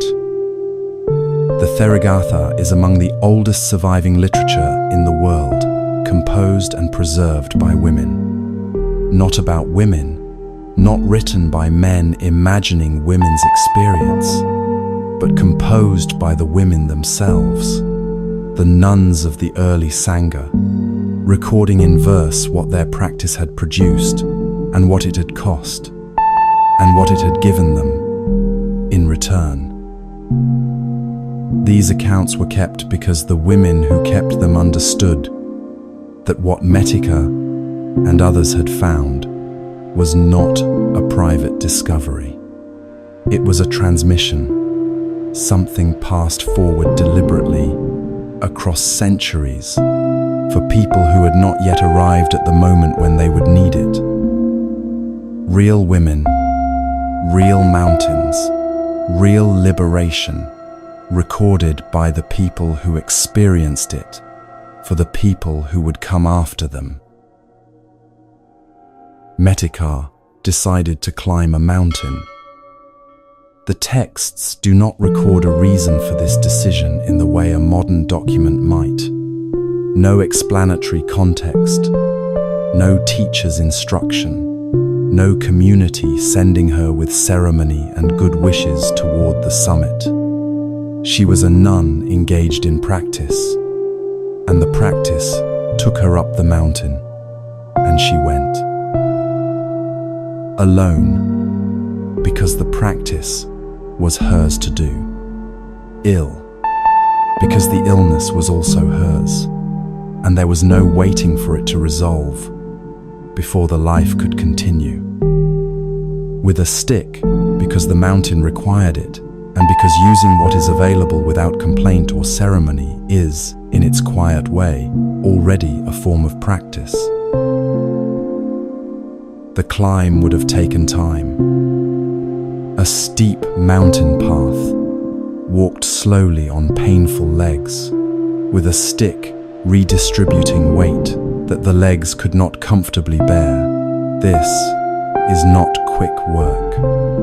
It is the kind of sustained, incremental effort that strips away everything that is not immediately necessary and leaves the mind with very little to attend to except what is directly present: the path, the breath, the leg lifting, the stick finding the ground, the weight transferring, the next step. This stripping is not comfortable. The mind that has been keeping itself occupied with the past and the future, with memories, anticipations, and the continuous management of everything that cannot be controlled, suddenly finds itself with nowhere to go except here. Here is the incline. Here is the pain in the legs. Here is the breath, shorter than it would be on flat ground, arriving and departing with the specific urgency of a body working hard. Here is the stick. Here is the ground. Here is the next step. Everything else the mind might prefer to be attending to is, for the duration of this effort, simply not available as a destination. What begins to happen in that enforced presence is what the Buddhist teaching calls the direct experience of impermanence, not as a concept understood and filed away, but as something happening in the body in real time, undeniable and immediate. The pain in the legs is not constant. It rises and eases in response to the particular angle of the path and the distribution of weight and the management of the stick. One step harder than the last, the next easier, the next harder, again in a different way. The breath is not constant. It deepens and shortens, arrives and departs, each breath complete in itself and gone before the next one begins. The effort is not constant. There are moments of something like rhythm, where the body finds its own arrangement with the mountain, and moments where that arrangement dissolves and has to be found again from nothing, from whatever the legs have left after everything they have already given. Everything arising, everything passing, nothing holding its exact shape from one moment to the next. And within that constant arising and passing, within the pain that is not always the same pain, the breath that is not always the same breath, the effort that is not always the same effort, something that is not arising and passing at all, something present for the rhythm, and for the dissolution of the rhythm, for the easier steps and for the harder ones, for the moment when the path turns upward without warning and the legs protest and the breath shortens and the stick has to find new ground. Present for all of it, without preference between the easier and the harder, without the need for the mountain to be more accommodating than it is. This is the luminous mind the Buddha described, not waiting at the summit, not reserved for moments of ease, but present within the difficulty, because it is present within everything, adventitious defilements, and all, undimmed by what covers it, and available to anyone whose attention has been stripped by pain, by effort, by the enforced immediacy of a body working at its limit, of the noise that usually prevents it from being noticed. Metika was not climbing toward clarity.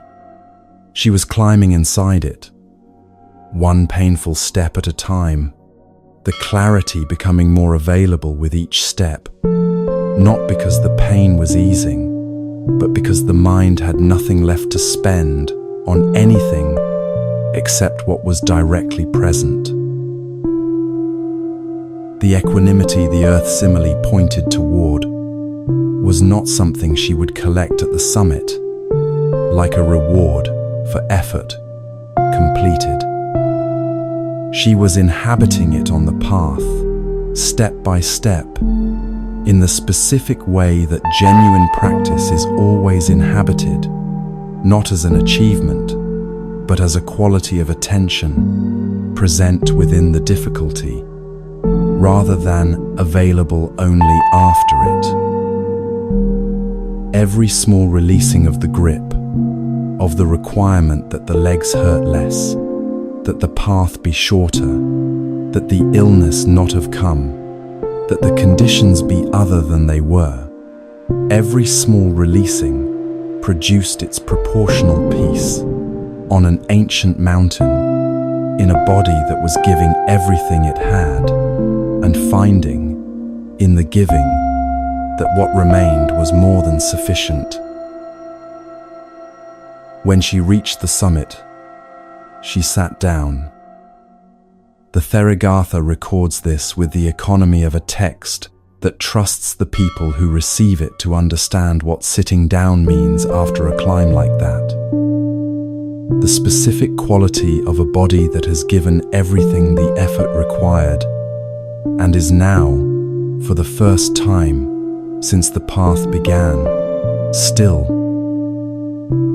Legs that had been working for hours, suddenly at rest. Breath that had been short and urgent, beginning to lengthen. The mountain beneath her, receiving her weight the way the earth receives everything, without comment, without requirement, simply there. The summit air, thinner and cooler than the air on the path below, moving across a body that had earned its stillness through every difficult step that preceded it. The sky above, vast and indifferent, in the most freeing sense of the word, making no demands, offering no verdict, simply present as the space within which everything else was occurring. And in that stillness, in that exhaustion, in that complete and unwitnessed aloneness at the top of a mountain in ancient India, liberation arrived. The Therigatha records it without ceremony. No lightning, no vision, no sudden flooding of light through the body. Just the arrival of what had been approaching through every step of the climb, the mind, having stopped adding its own resistance to what was already present, finding itself in the clarity, that the resistance had been covering all along. The suffering and the clarity were not separate events, separated by the reaching of a summit. They were the same event, moved through without flinching, carried without the additional weight of requiring the difficulty to be otherwise than it was. The difficulty was not the obstacle cleared before the condition arrived. The difficulty was the condition. The women who preserved this account across 25 centuries knew what they were keeping. Not a story about exceptional capacity or unusual spiritual gifts. Not an account of someone so advanced that her experience has no relationship to an ordinary life.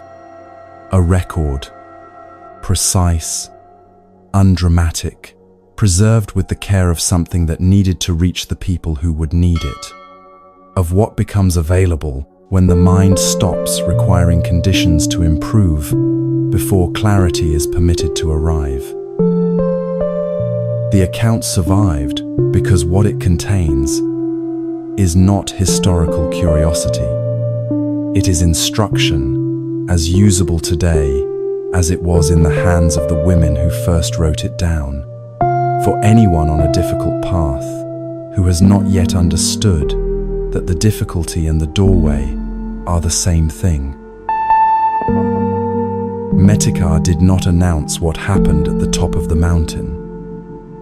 There was no one there to announce it to, and that absence of audience was itself a teaching her verses carry quietly forward. What arrived at that summit was not diminished by having no witness. It did not require confirmation to be real. It did not need to be spoken, explained, or received by anyone in order to be fully what it was.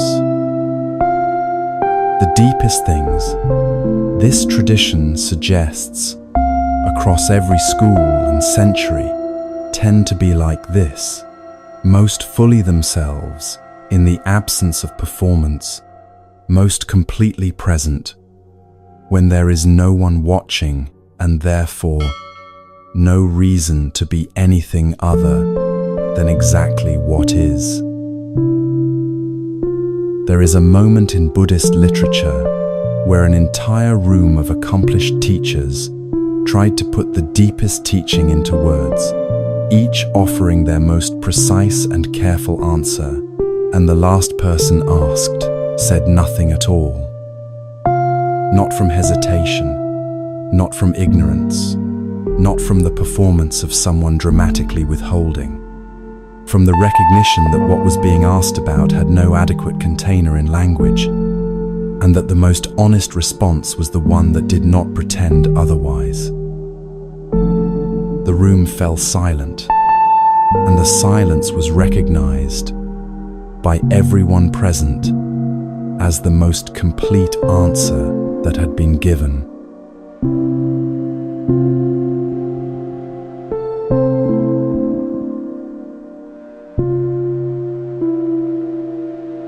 Think about the last time you were in a room where everyone was performing. Not a stage performance, the ordinary kind. A dinner table where the conversation moved fast, and the unspoken rule was that everyone should have something interesting to contribute. A work meeting where holding a position, any position, felt safer than the admission that you were still thinking. A social gathering where the measure of a good evening was whether you had been witty enough, engaged enough, sufficiently present in the ways the gathering required presence to look. There is a specific exhaustion that comes from this kind of room. Not the tiredness of genuine effort, the tiredness of sustained management. The continuous monitoring of what is being said and what has not yet been said and what should be said next. and whether what was just said landed in the way it was intended, and what the expression on the face across the table means about how it was received. The energy required to maintain a version of yourself that the room will find acceptable, articulate, interesting, sufficiently assured, while simultaneously tracking whether the performance is succeeding. Most people leave these rooms more drained than they arrived, not because the company was bad or the evening was unpleasant, because maintaining the performance costs something that rest does not fully restore. Now, a different room. Ancient India, somewhere between the 1st and 2nd century of the Common Era in the Mahayana Buddhist tradition. A gathering of bodhisattvas, beings of advanced practice and considerable accumulated wisdom, convened around a single question. The question was precise. How does one enter the Dharma gate of non-duality? How does one arrive at reality as it actually is, beyond the divisions and distinctions that the ordinary mind uses to navigate experience?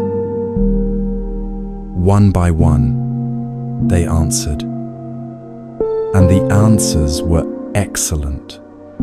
Each bodhisattva offered a formulation drawn from deep understanding, paired opposites resolved into unity, conceptual distinctions dissolved into clear seeing, the various dualisms of ordinary experience shown to be the mind's superimpositions rather than reality's actual structure. The room was full of genuine wisdom, carefully expressed, each answer more refined than ordinary thought and more precise than casual spiritual encouragement. Anyone listening would have recognized that what was being offered was not performance, it was real. And still, something was missing from every answer in the room. Then Manjushri spoke. Manjushri is the bodhisattva of wisdom in the Mahayana tradition, the figure who embodies the sharpest, most penetrating understanding available. What he said was this: all of the preceding answers, however excellent, had used words. And words are themselves a form of duality, the distinction between speaker and spoken, between the word and what the word refers to, between the understanding that produces the statement and the statement that is understood. Language, by its nature, operates through distinction. The gate of non-duality cannot be adequately contained in the language of gates. Then Manjushri asked Vimalakirti. Vimalakirti was a layman, not a monk, not a bodhisattva of cosmic stature, but a householder in the city of Vaishali, who had, through practice and understanding, arrived at a clarity that the sutra places beyond what most monastics in the text had achieved. He was known for this clarity. The bodhisattvas and monks in the gathering would have expected something from him, a formulation more complete than the others, an answer that resolved what Manjushri's observation had opened. Vimalakirti said nothing. Complete silence. Not the silence of someone gathering words or organizing thoughts or hesitating before an answer. Silence as the answer itself, the silence that does not prepare for speech, but simply is, without apology and without the performance of profundity, without any of the signals that usually indicate something meaningful is being withheld for dramatic effect. Manjushri's response has been remembered for nearly 2,000 years. "Excellent," he said. "Not a letter, not a syllable, that is truly entering the Dhamma, gate of non-duality." The room recognized it. That is the detail worth sitting with, not just Manjushri's assessment, but the recognition of the whole gathering that the silence was more complete than any of the preceding answers. The brilliant teachers, who had each offered something genuinely good, understood that what Vimalakirti had offered was of a different order entirely, not better eloquence, the absence of the need for eloquence, the specific freedom of a mind that had nothing to prove, and therefore nothing that required expression. What makes this scene so precise as a teaching is what it reveals about the relationship between the need to explain yourself and the state of your own inner peace. When Tallaputta was still performing for crowds, still managing the emotions of audiences with the tools of his professional life, the performance was not vanity, it was avoidance, maintained at considerable cost. The need to keep the crowd engaged was inseparable from the need to keep the inward questions from becoming audible. The same dynamic operates in the ordinary social room, not on a stage, not with a crowd, but in the continuous low-grade performance of someone who needs to be understood correctly in order to feel secure about who they are.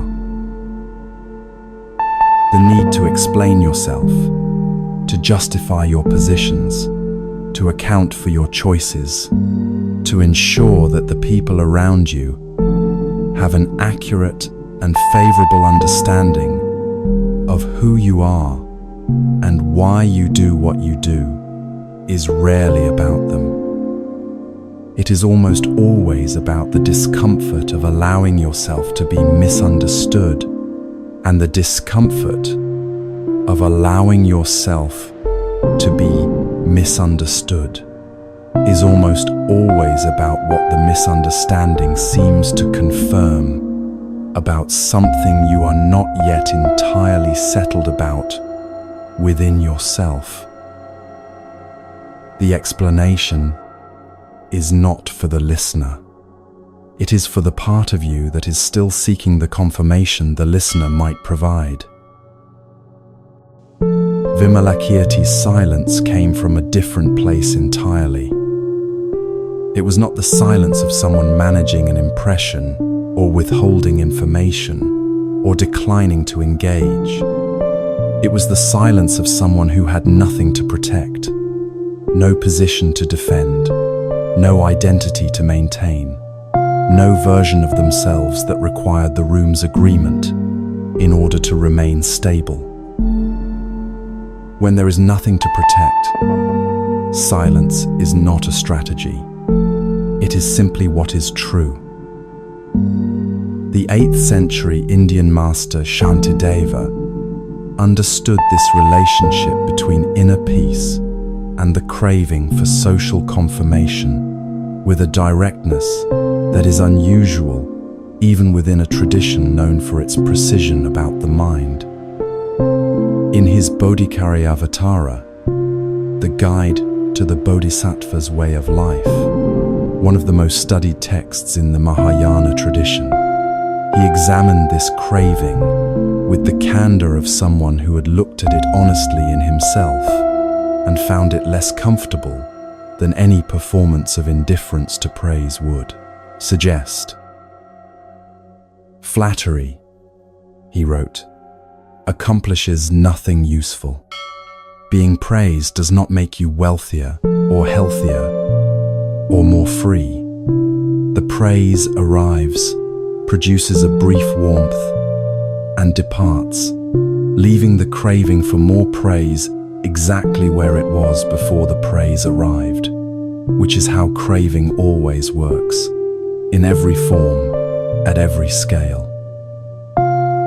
The mind that needs praise to feel sufficient will need more praise tomorrow, because the praise is treating a symptom and not the condition, and the condition, the belief that sufficiency is located in other people's assessment, remains entirely intact beneath the temporary relief of having been told something good about yourself.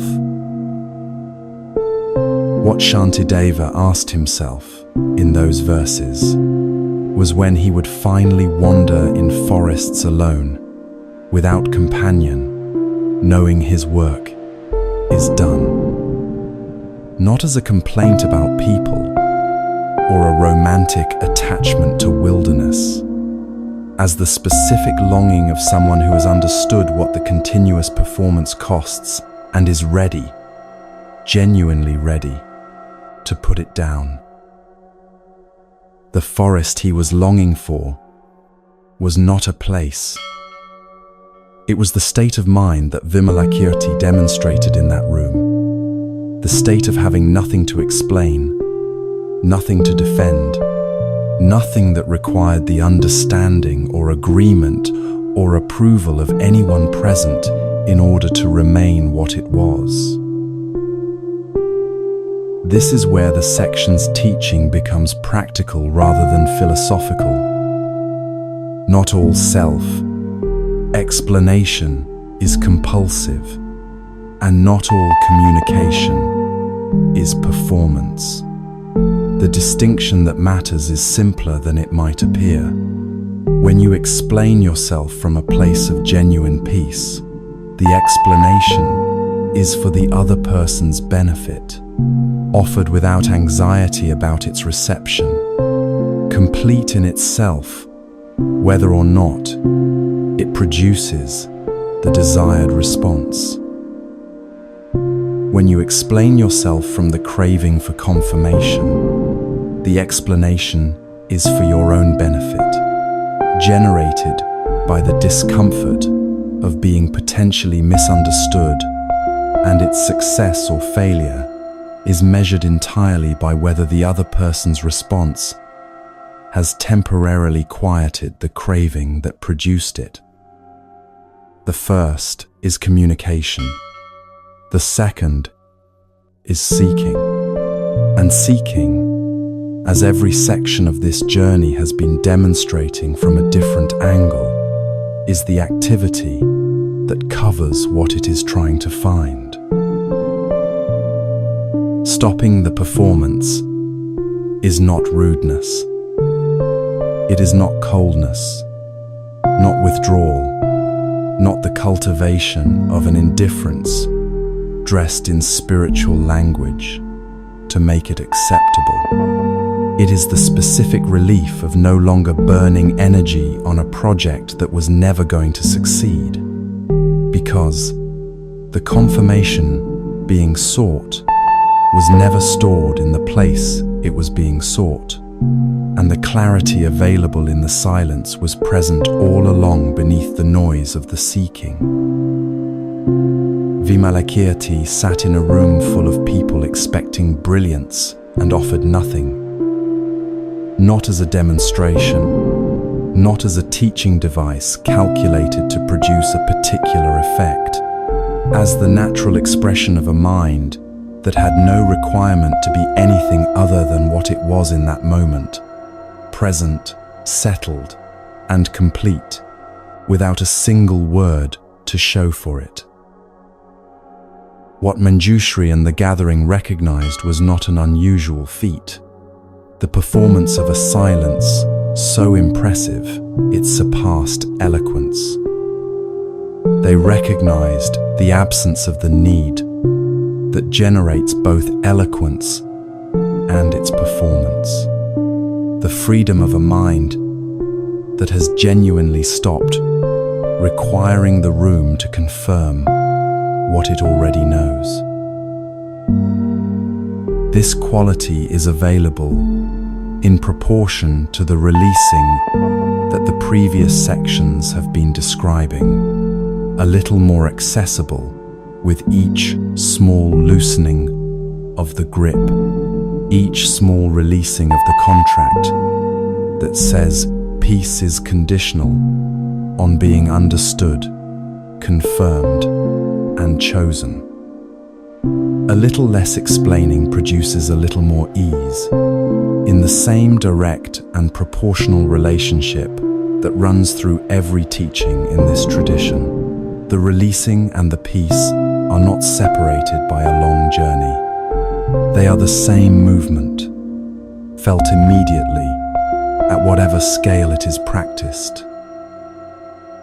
What Vimalakirti demonstrated, and what Shantideva longed for, and what Metika inhabited at the top of a mountain in pain, and what Soma had when the voice found nothing to attach to, these are not different achievements, requiring different practices leading to different destinations. They are the same quality of mind, arrived at through different paths, described in different centuries and different traditions, with different vocabulary, all pointing at the same thing, a mind that has stopped requiring anything outside itself in order to be exactly what it already is. Vimalakirti's silence was the silence of someone who had already arrived somewhere real.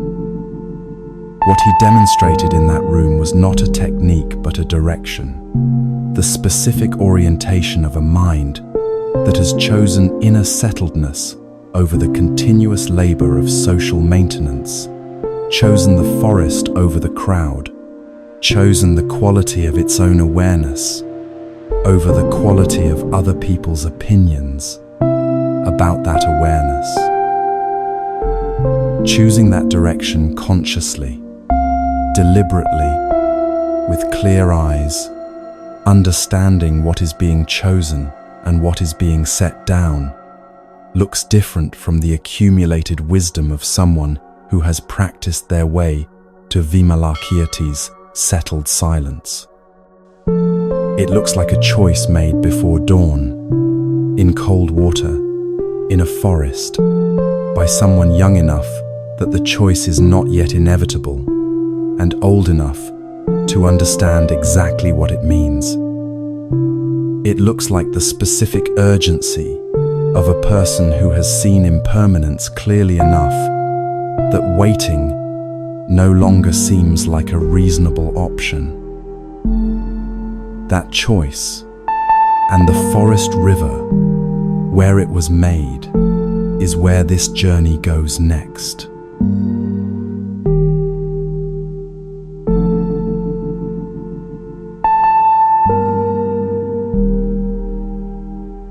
Cold water has a particular quality before dawn. Not the cold of ice or the cold of shock, the cold of a forest river in the hours before the sun has reached it.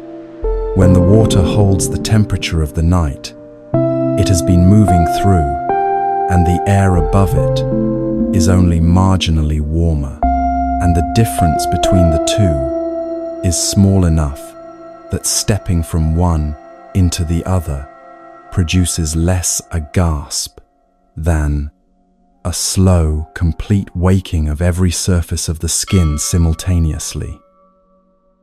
The body becomes entirely present in a way that warmth and comfort rarely produce. Not painfully, precisely. Every boundary of the physical self made suddenly, clearly known. The forest around a river before dawn has its own quality of sound. Not silence, The forest is never entirely silent, but a particular arrangement of sounds that belongs specifically to the hours before light, the water moving over and around whatever the riverbed contains, the occasional shift of something in the trees, whose name and location remain unknown, the specific quality of darkness that has sound in it, the way daylight has color, present and textured and entirely undemanding of any response. Standing alone in water like this, in darkness like this, is not lonely. That is the first thing worth noticing. Not because the aloneness is being managed or suppressed or reframed into something more acceptable, but because the body is too thoroughly present for the mind to be elsewhere, too completely occupied with the immediate reality of cold water and dark air, and the sounds of a forest going about its own unwitnessed business, to be simultaneously occupied with the absence of anyone to share it with. This is the reversal the journey has been moving towards since it began. At the opening, aloneness was something experienced as being done to the listener.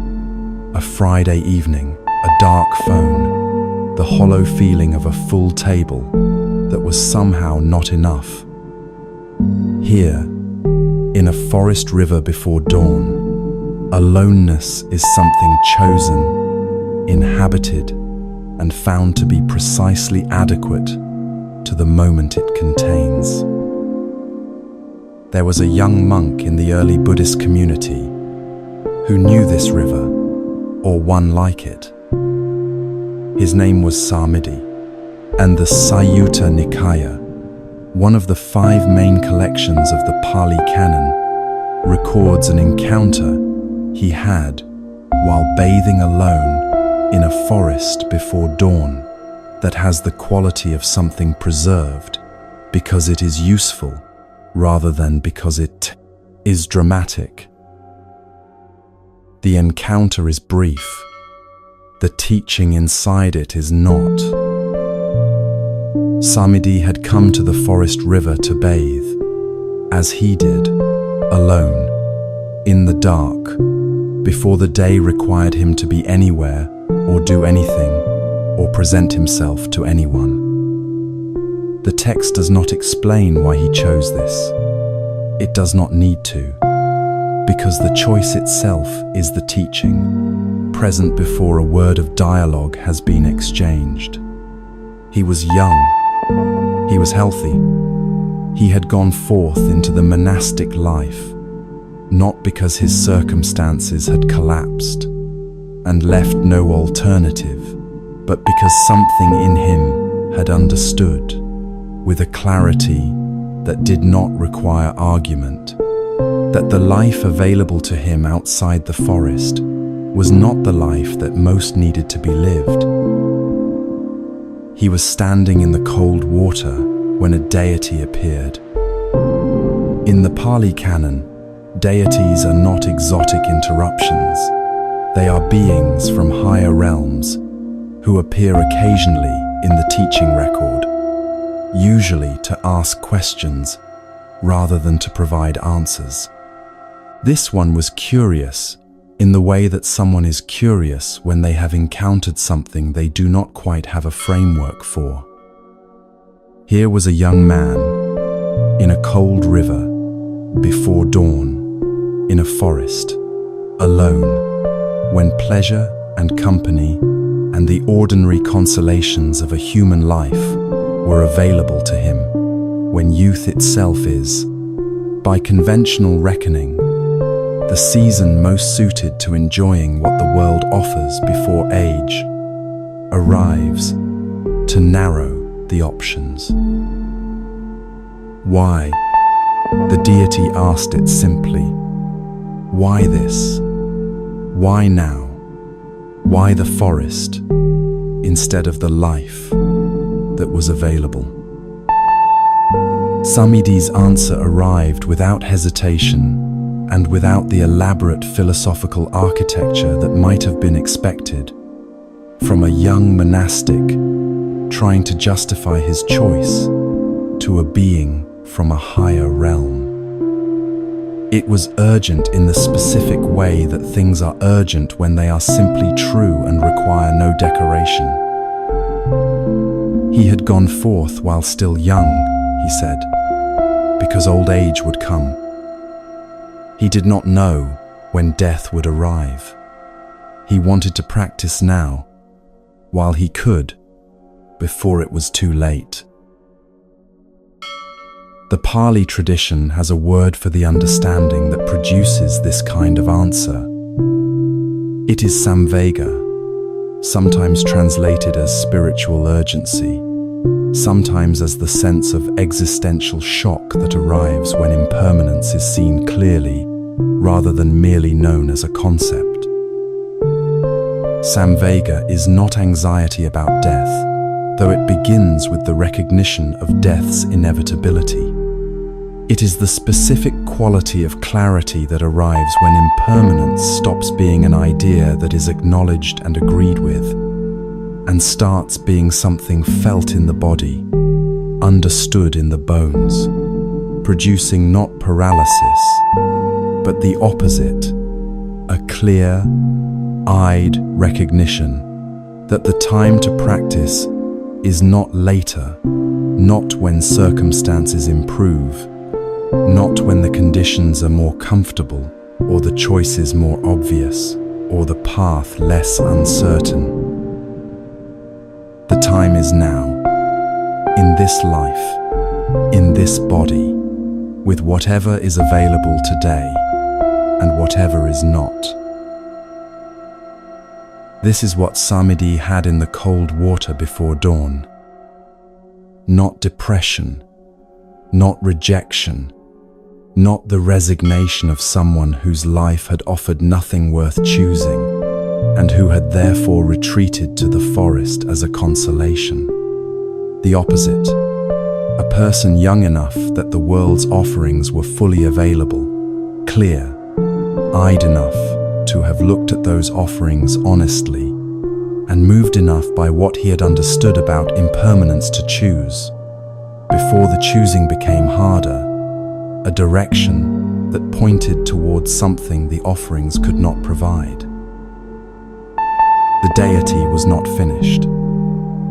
Having received the answer, it offered something in return, a series of suggestions, gentle and plausible, about the pleasures available to a young person in the world, about the possibility of enjoying what life offers now and practicing later, about the sensible sequencing of a life that takes its pleasures first and attends to the deeper questions at a more appropriate time. The suggestions had the quality of reasonable advice, not malicious, not obviously wrong, simply the counsel of someone operating from a different understanding of what time is for and how much of it is likely to be available. Samidi did not engage with any of it. Not dismissively, not with the performance of someone who wants it known that they are above being tempted, simply without the traction that engagement requires. The deity's suggestions found, in him, the same absence of purchase that Mara's taunt found in Soma, that the crowd's wanting found in the Buddha walking toward the forest at Ikchanangala. Not resistance, the absence of what resistance requires on the other side of it. This is the third form of craving the Buddhist teaching identifies, and the subtlest. The first is craving for pleasure, the familiar reaching toward what feels good, what satisfies, what provides the warmth of sensory experience or emotional confirmation. The second is craving for existence, the need to be seen, confirmed, chosen, to have one's presence registered and validated by the world outside. The third is craving for non-existence, the wish to escape, to not be, to remove oneself from the discomfort of a life that keeps producing more difficulty than the mind knows how to meet. All three operate through the same mechanism, the placement of a condition on peace, the insistence that peace is available only once something is obtained or something is avoided. What Samvega dissolves is not these cravings through effort, but through clarity. When impermanence is seen clearly enough, when the fact of aging, illness, and death stops being a philosophical position and starts being something understood with the body's own knowing, the cravings lose their urgency, not because they have been suppressed, but because what they were promising has been examined honestly enough to see that the promise was never sustainable. Pleasure arrives and passes.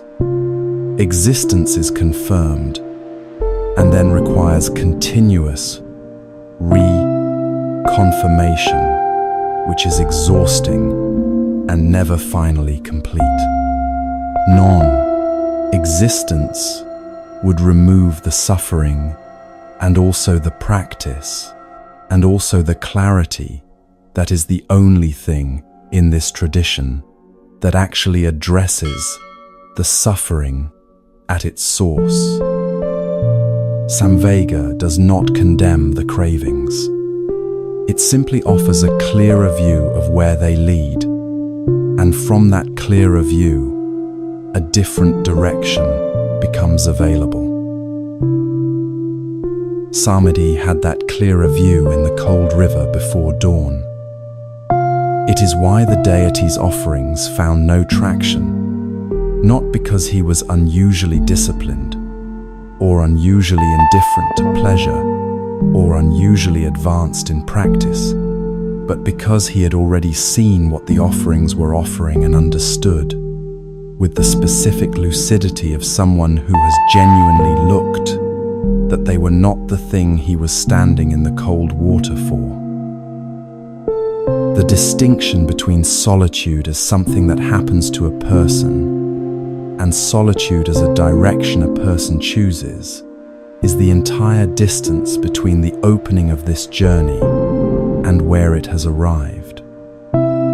The Friday evening with the dark phone was solitude as something happening, imposed by circumstances, felt as deprivation, the absence of what was wanted, experienced as a verdict about the value of the person enduring it. Samadhi in the river was solitude as a direction, chosen with clear eyes, inhabited with full presence, found to be not the absence of something good, but the presence of something that the noise and company and continuous performance of ordinary social life consistently cover. The cold water was not a consolation for the warmth that was missing. It was the point.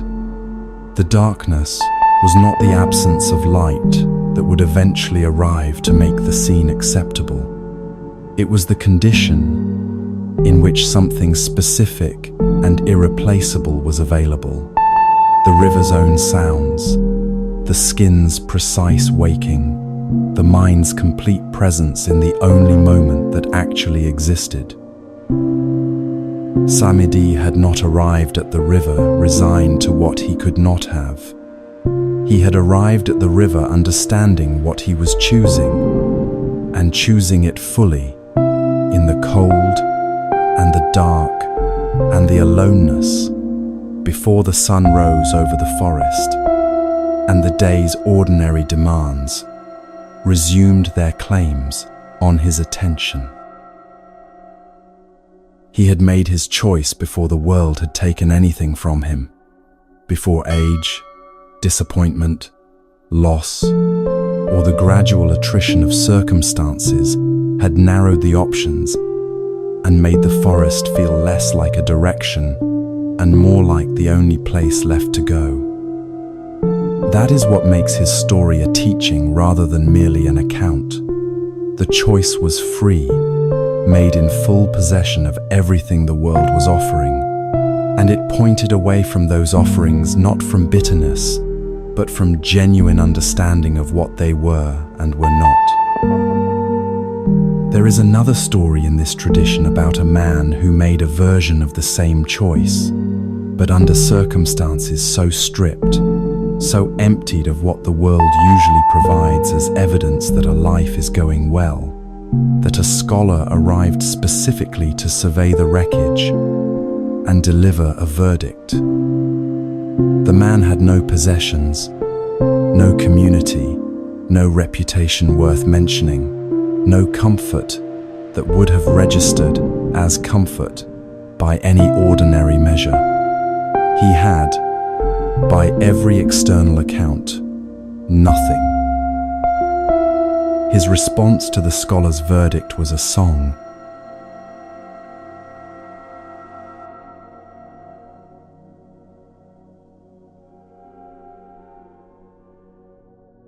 The stone of a Himalayan cave is cold in a way that has nothing to do with the season. Even in summer, even when the sun has been on the rock face for hours and the air outside carries genuine warmth, the interior of a deep cave holds its own temperature, the temperature of the mountain itself, which is the temperature of something that has been stone for longer than any human accounting of time, and will be stone for longer still.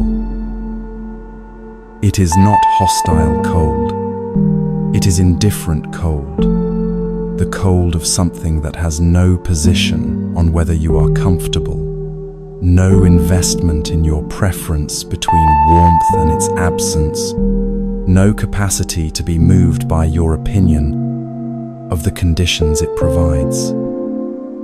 It simply is what it is, at the temperature it is, and the person inside it is either at peace with that or not. The light inside such a cave at dawn arrives slowly and at an angle, entering through whatever opening faces the direction of the rising sun and moving across the stone floor with the unhurried specificity of light that has had a long way to travel and has arrived without urgency. A fire, very small, built from whatever the mountain's edges have offered in the way of fuel, sustained at the minimum required rather than at the maximum available, produces a warmth that is local and partial, warming what is nearest to it and leaving the rest of the cave to its own temperature. The smell is altitude and stone, and the specific clean quality of air that has not been breathed by many people, that has come directly from the height above and carries nothing with it except the cold and the thin oxygen and the faint smell of whatever grows at the edge of where things grow. The sound is wind, distant, and the fire, small, and the breathing of one person, steady. A man lives here. He has lived here long enough that the cave has the quality of a inhabited rather than occupied space, not arranged for comfort, because comfort in the ordinary sense has not been the organizing principle, but arranged for practice, for the specific requirements of a life whose entire attention has been redirected from the management of circumstances to the investigation of the mind that experiences circumstances. There is no furniture worth the name. There are no books, not because books are unwelcome, but because the practice he is engaged in does not require them, and the mountain does not easily provide them, and the weight of carrying them here was a weight he set down long ago, along with the other weights he set down when he came. There is a robe, worn and repaired, and worn again. There is the fire. There is the cave. There is the practice. His name is Milarepa, and in the 11th and 12th centuries of the Common Era, in the mountains of Tibet, he became one of the most celebrated practitioners in the Vajrayana Buddhist tradition, not through institutional achievement or scholarly accumulation, or the kind of social standing that announces itself through visible markers, but through the specific, unverifiable, entirely internal achievement of a mind that had released its grip on everything the world uses to measure a life, and found, in that releasing, a freedom that the world's measurements had no category for. The scholar arrived on a day that the texts do not specify, which is appropriate. The day does not matter, because the encounter could have happened on any day, at any point in the years Milarepa spent in that cave, and its essential content would have been identical. He was a man of learning, of standing, of the kind of accumulated credential that announces itself through formal robes, and the bearing of someone accustomed to being received with the deference appropriate to his position.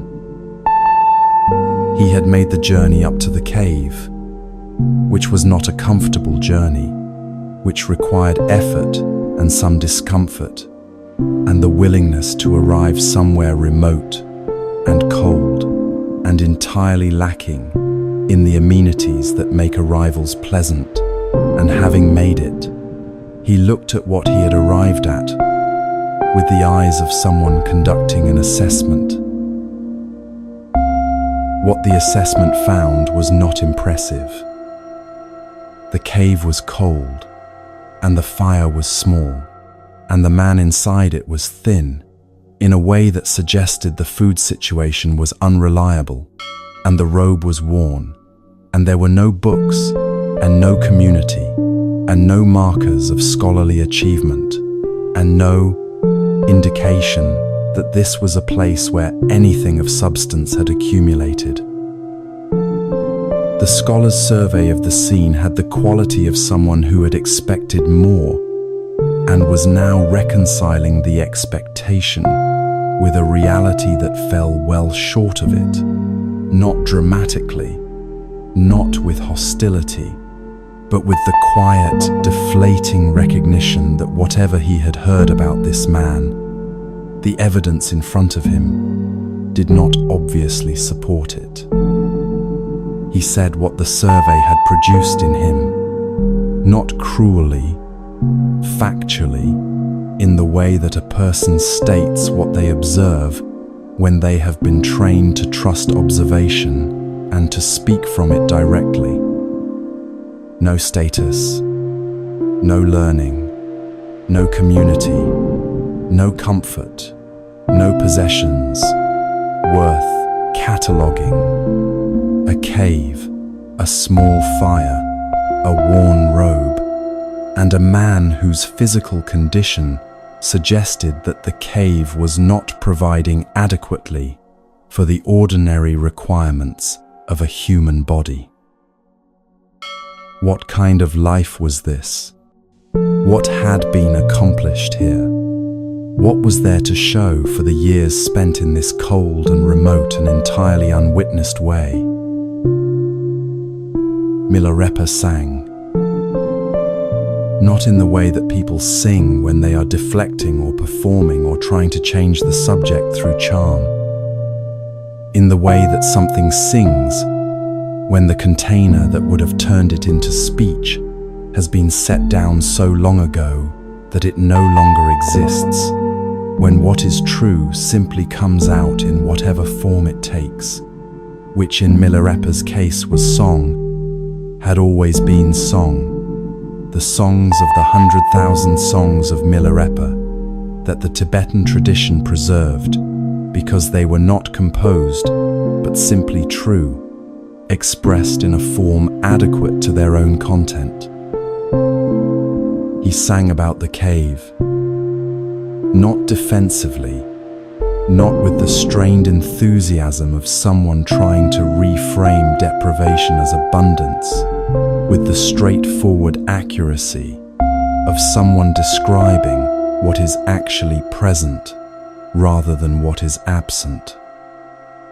The cave was his palace, not because it had the qualities of a palace, not because it provided what palaces provide, but because a palace is a place where a person is fully at home, and he was fully at home in this cave, in the way that only a mind that has stopped requiring its surroundings to be other than they are can be fully at home anywhere.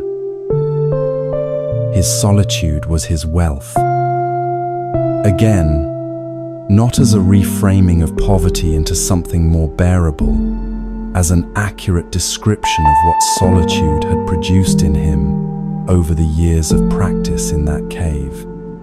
The scholar had arrived carrying his learning, his standing, his community, his accumulated credential, all of it real, all of it valuable in the world that had produced it, none of it available to him in the cave, because none of it transferred to the currency the cave dealt in.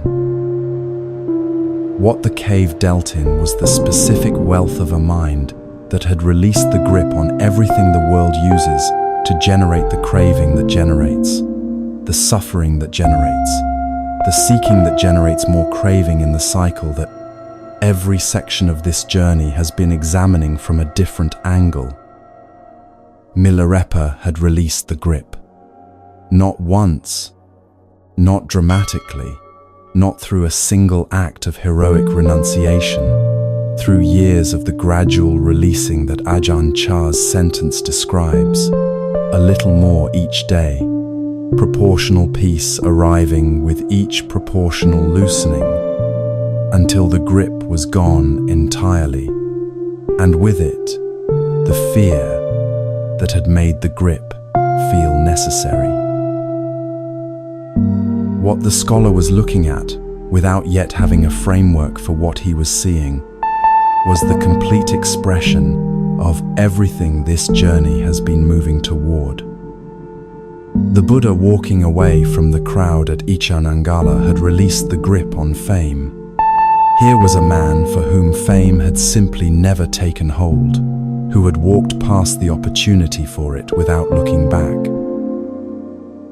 The proud monk in the Ekavihari teaching had confused physical solitude with genuine inner quiet. Here was a man in whom the outer and inner solitude had become identical, a cave and a mind equally still, equally uncluttered, equally at ease with their own contents. Talaputta had spent years in conversation with his own mind, learning to treat it as a companion rather than an obstacle. Here was a man whose mind had become, through that same quality of patient interior attention, the only company he required, and the richest company available to him. Soma had refused to be diminished by the voice that said she was not enough.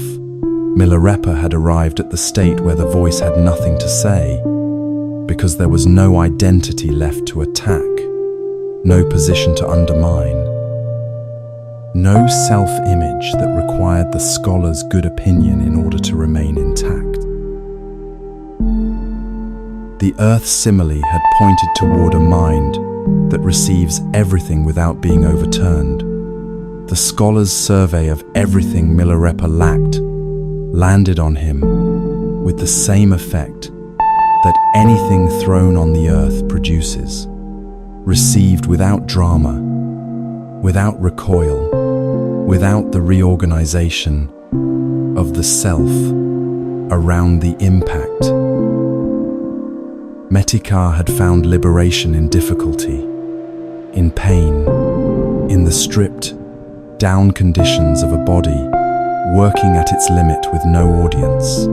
Milarepa had been living in those conditions for years, not as a preparation for liberation, but as the ongoing expression of it. Vimalakirti's silence had demonstrated the freedom of having nothing to prove. Milarepa sang, which is a different form of the same freedom, the expression not of someone trying to convince anyone of anything, but of someone whose inner state is simply accurate, and whose only relationship to the scholar's assessment is the recognition that the assessment has no purchase on what it is assessing. Samidi had chosen before the world had taken anything from him.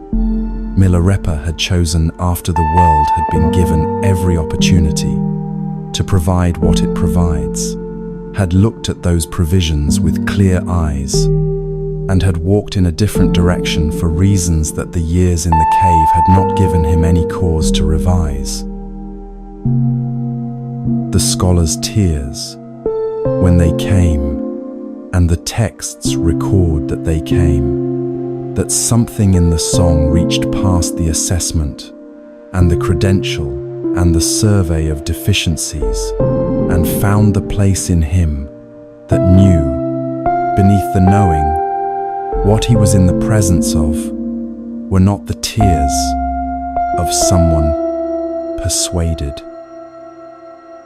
Persuasion operates through argument, through the marshalling of evidence, through the demonstration that one position is better supported than another. What moved the scholar was not an argument. It was recognition, the specific, undefended recognition of someone encountering something real and finding that reality does something to a person that no amount of prepared response can entirely manage. What was real in that cave was the complete absence of the suffering that the scholar, for all his learning and standing and community, had not found a way to be free of.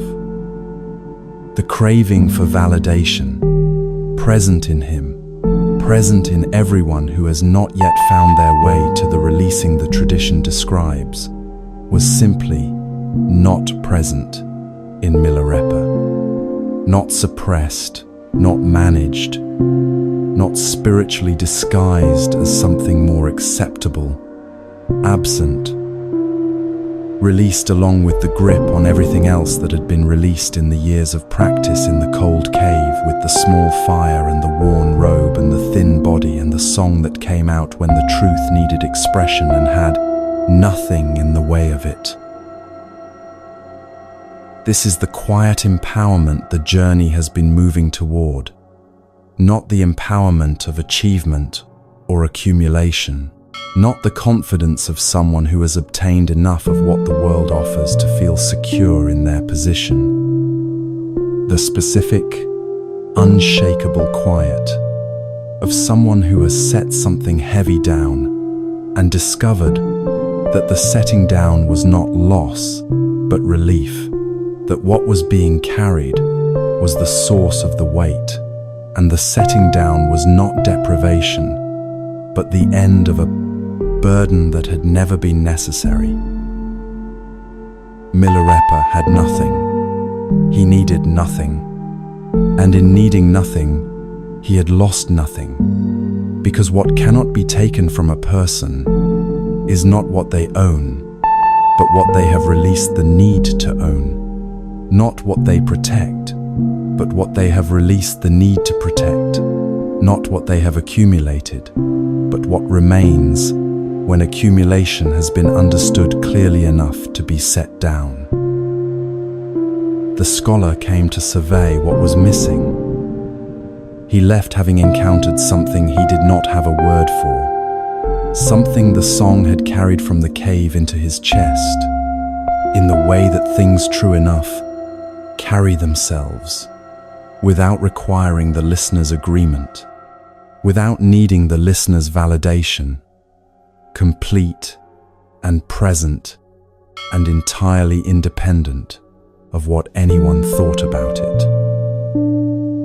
That is the final teaching of this journey, arrived at through the cave in the Himalayas, the way every teaching in this tradition arrives, not as a conclusion to be accepted, but as a recognition to be inhabited, available to anyone willing to begin the releasing, a little at a time, proportionally, in the life they are already living, in the solitude they are already inside. The cave is wherever you are.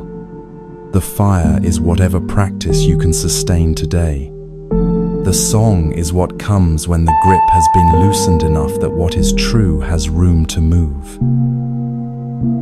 Nothing to protect, nothing to fear.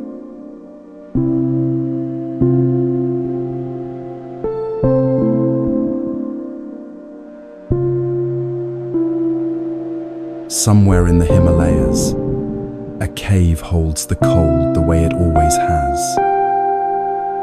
The mountain does not remember Milarepa. The stone does not commemorate what happened there. The air at altitude moves through without record of the song it once carried down the slope toward a scholar who wept without knowing why. This is impermanence, and it is not sad. It is the ground everything rests on. You have been traveling for several hours now, not away from anything, towards something that was already present, that has been present through every section of this journey, that was present at the beginning in the opening image of the full table, and the hollow feeling, and the cave with no loneliness. What the journey offered was not new information, but a different quality of attention, the specific attention that allows what was always here to finally be noticed. Feel the weight of your body right now, the same body that was present at the beginning of this, stilled now, perhaps, in a way it was not then. The Buddha said, heedfulness is the path to the deathless. Heedlessness is the path to death, not as warning, as an observation about where attention, when it is genuinely present, always leads. We arrive here together from every country, every hour of the day or night, every version of the aloneness that brought us to this. We are not alone in it. We never were.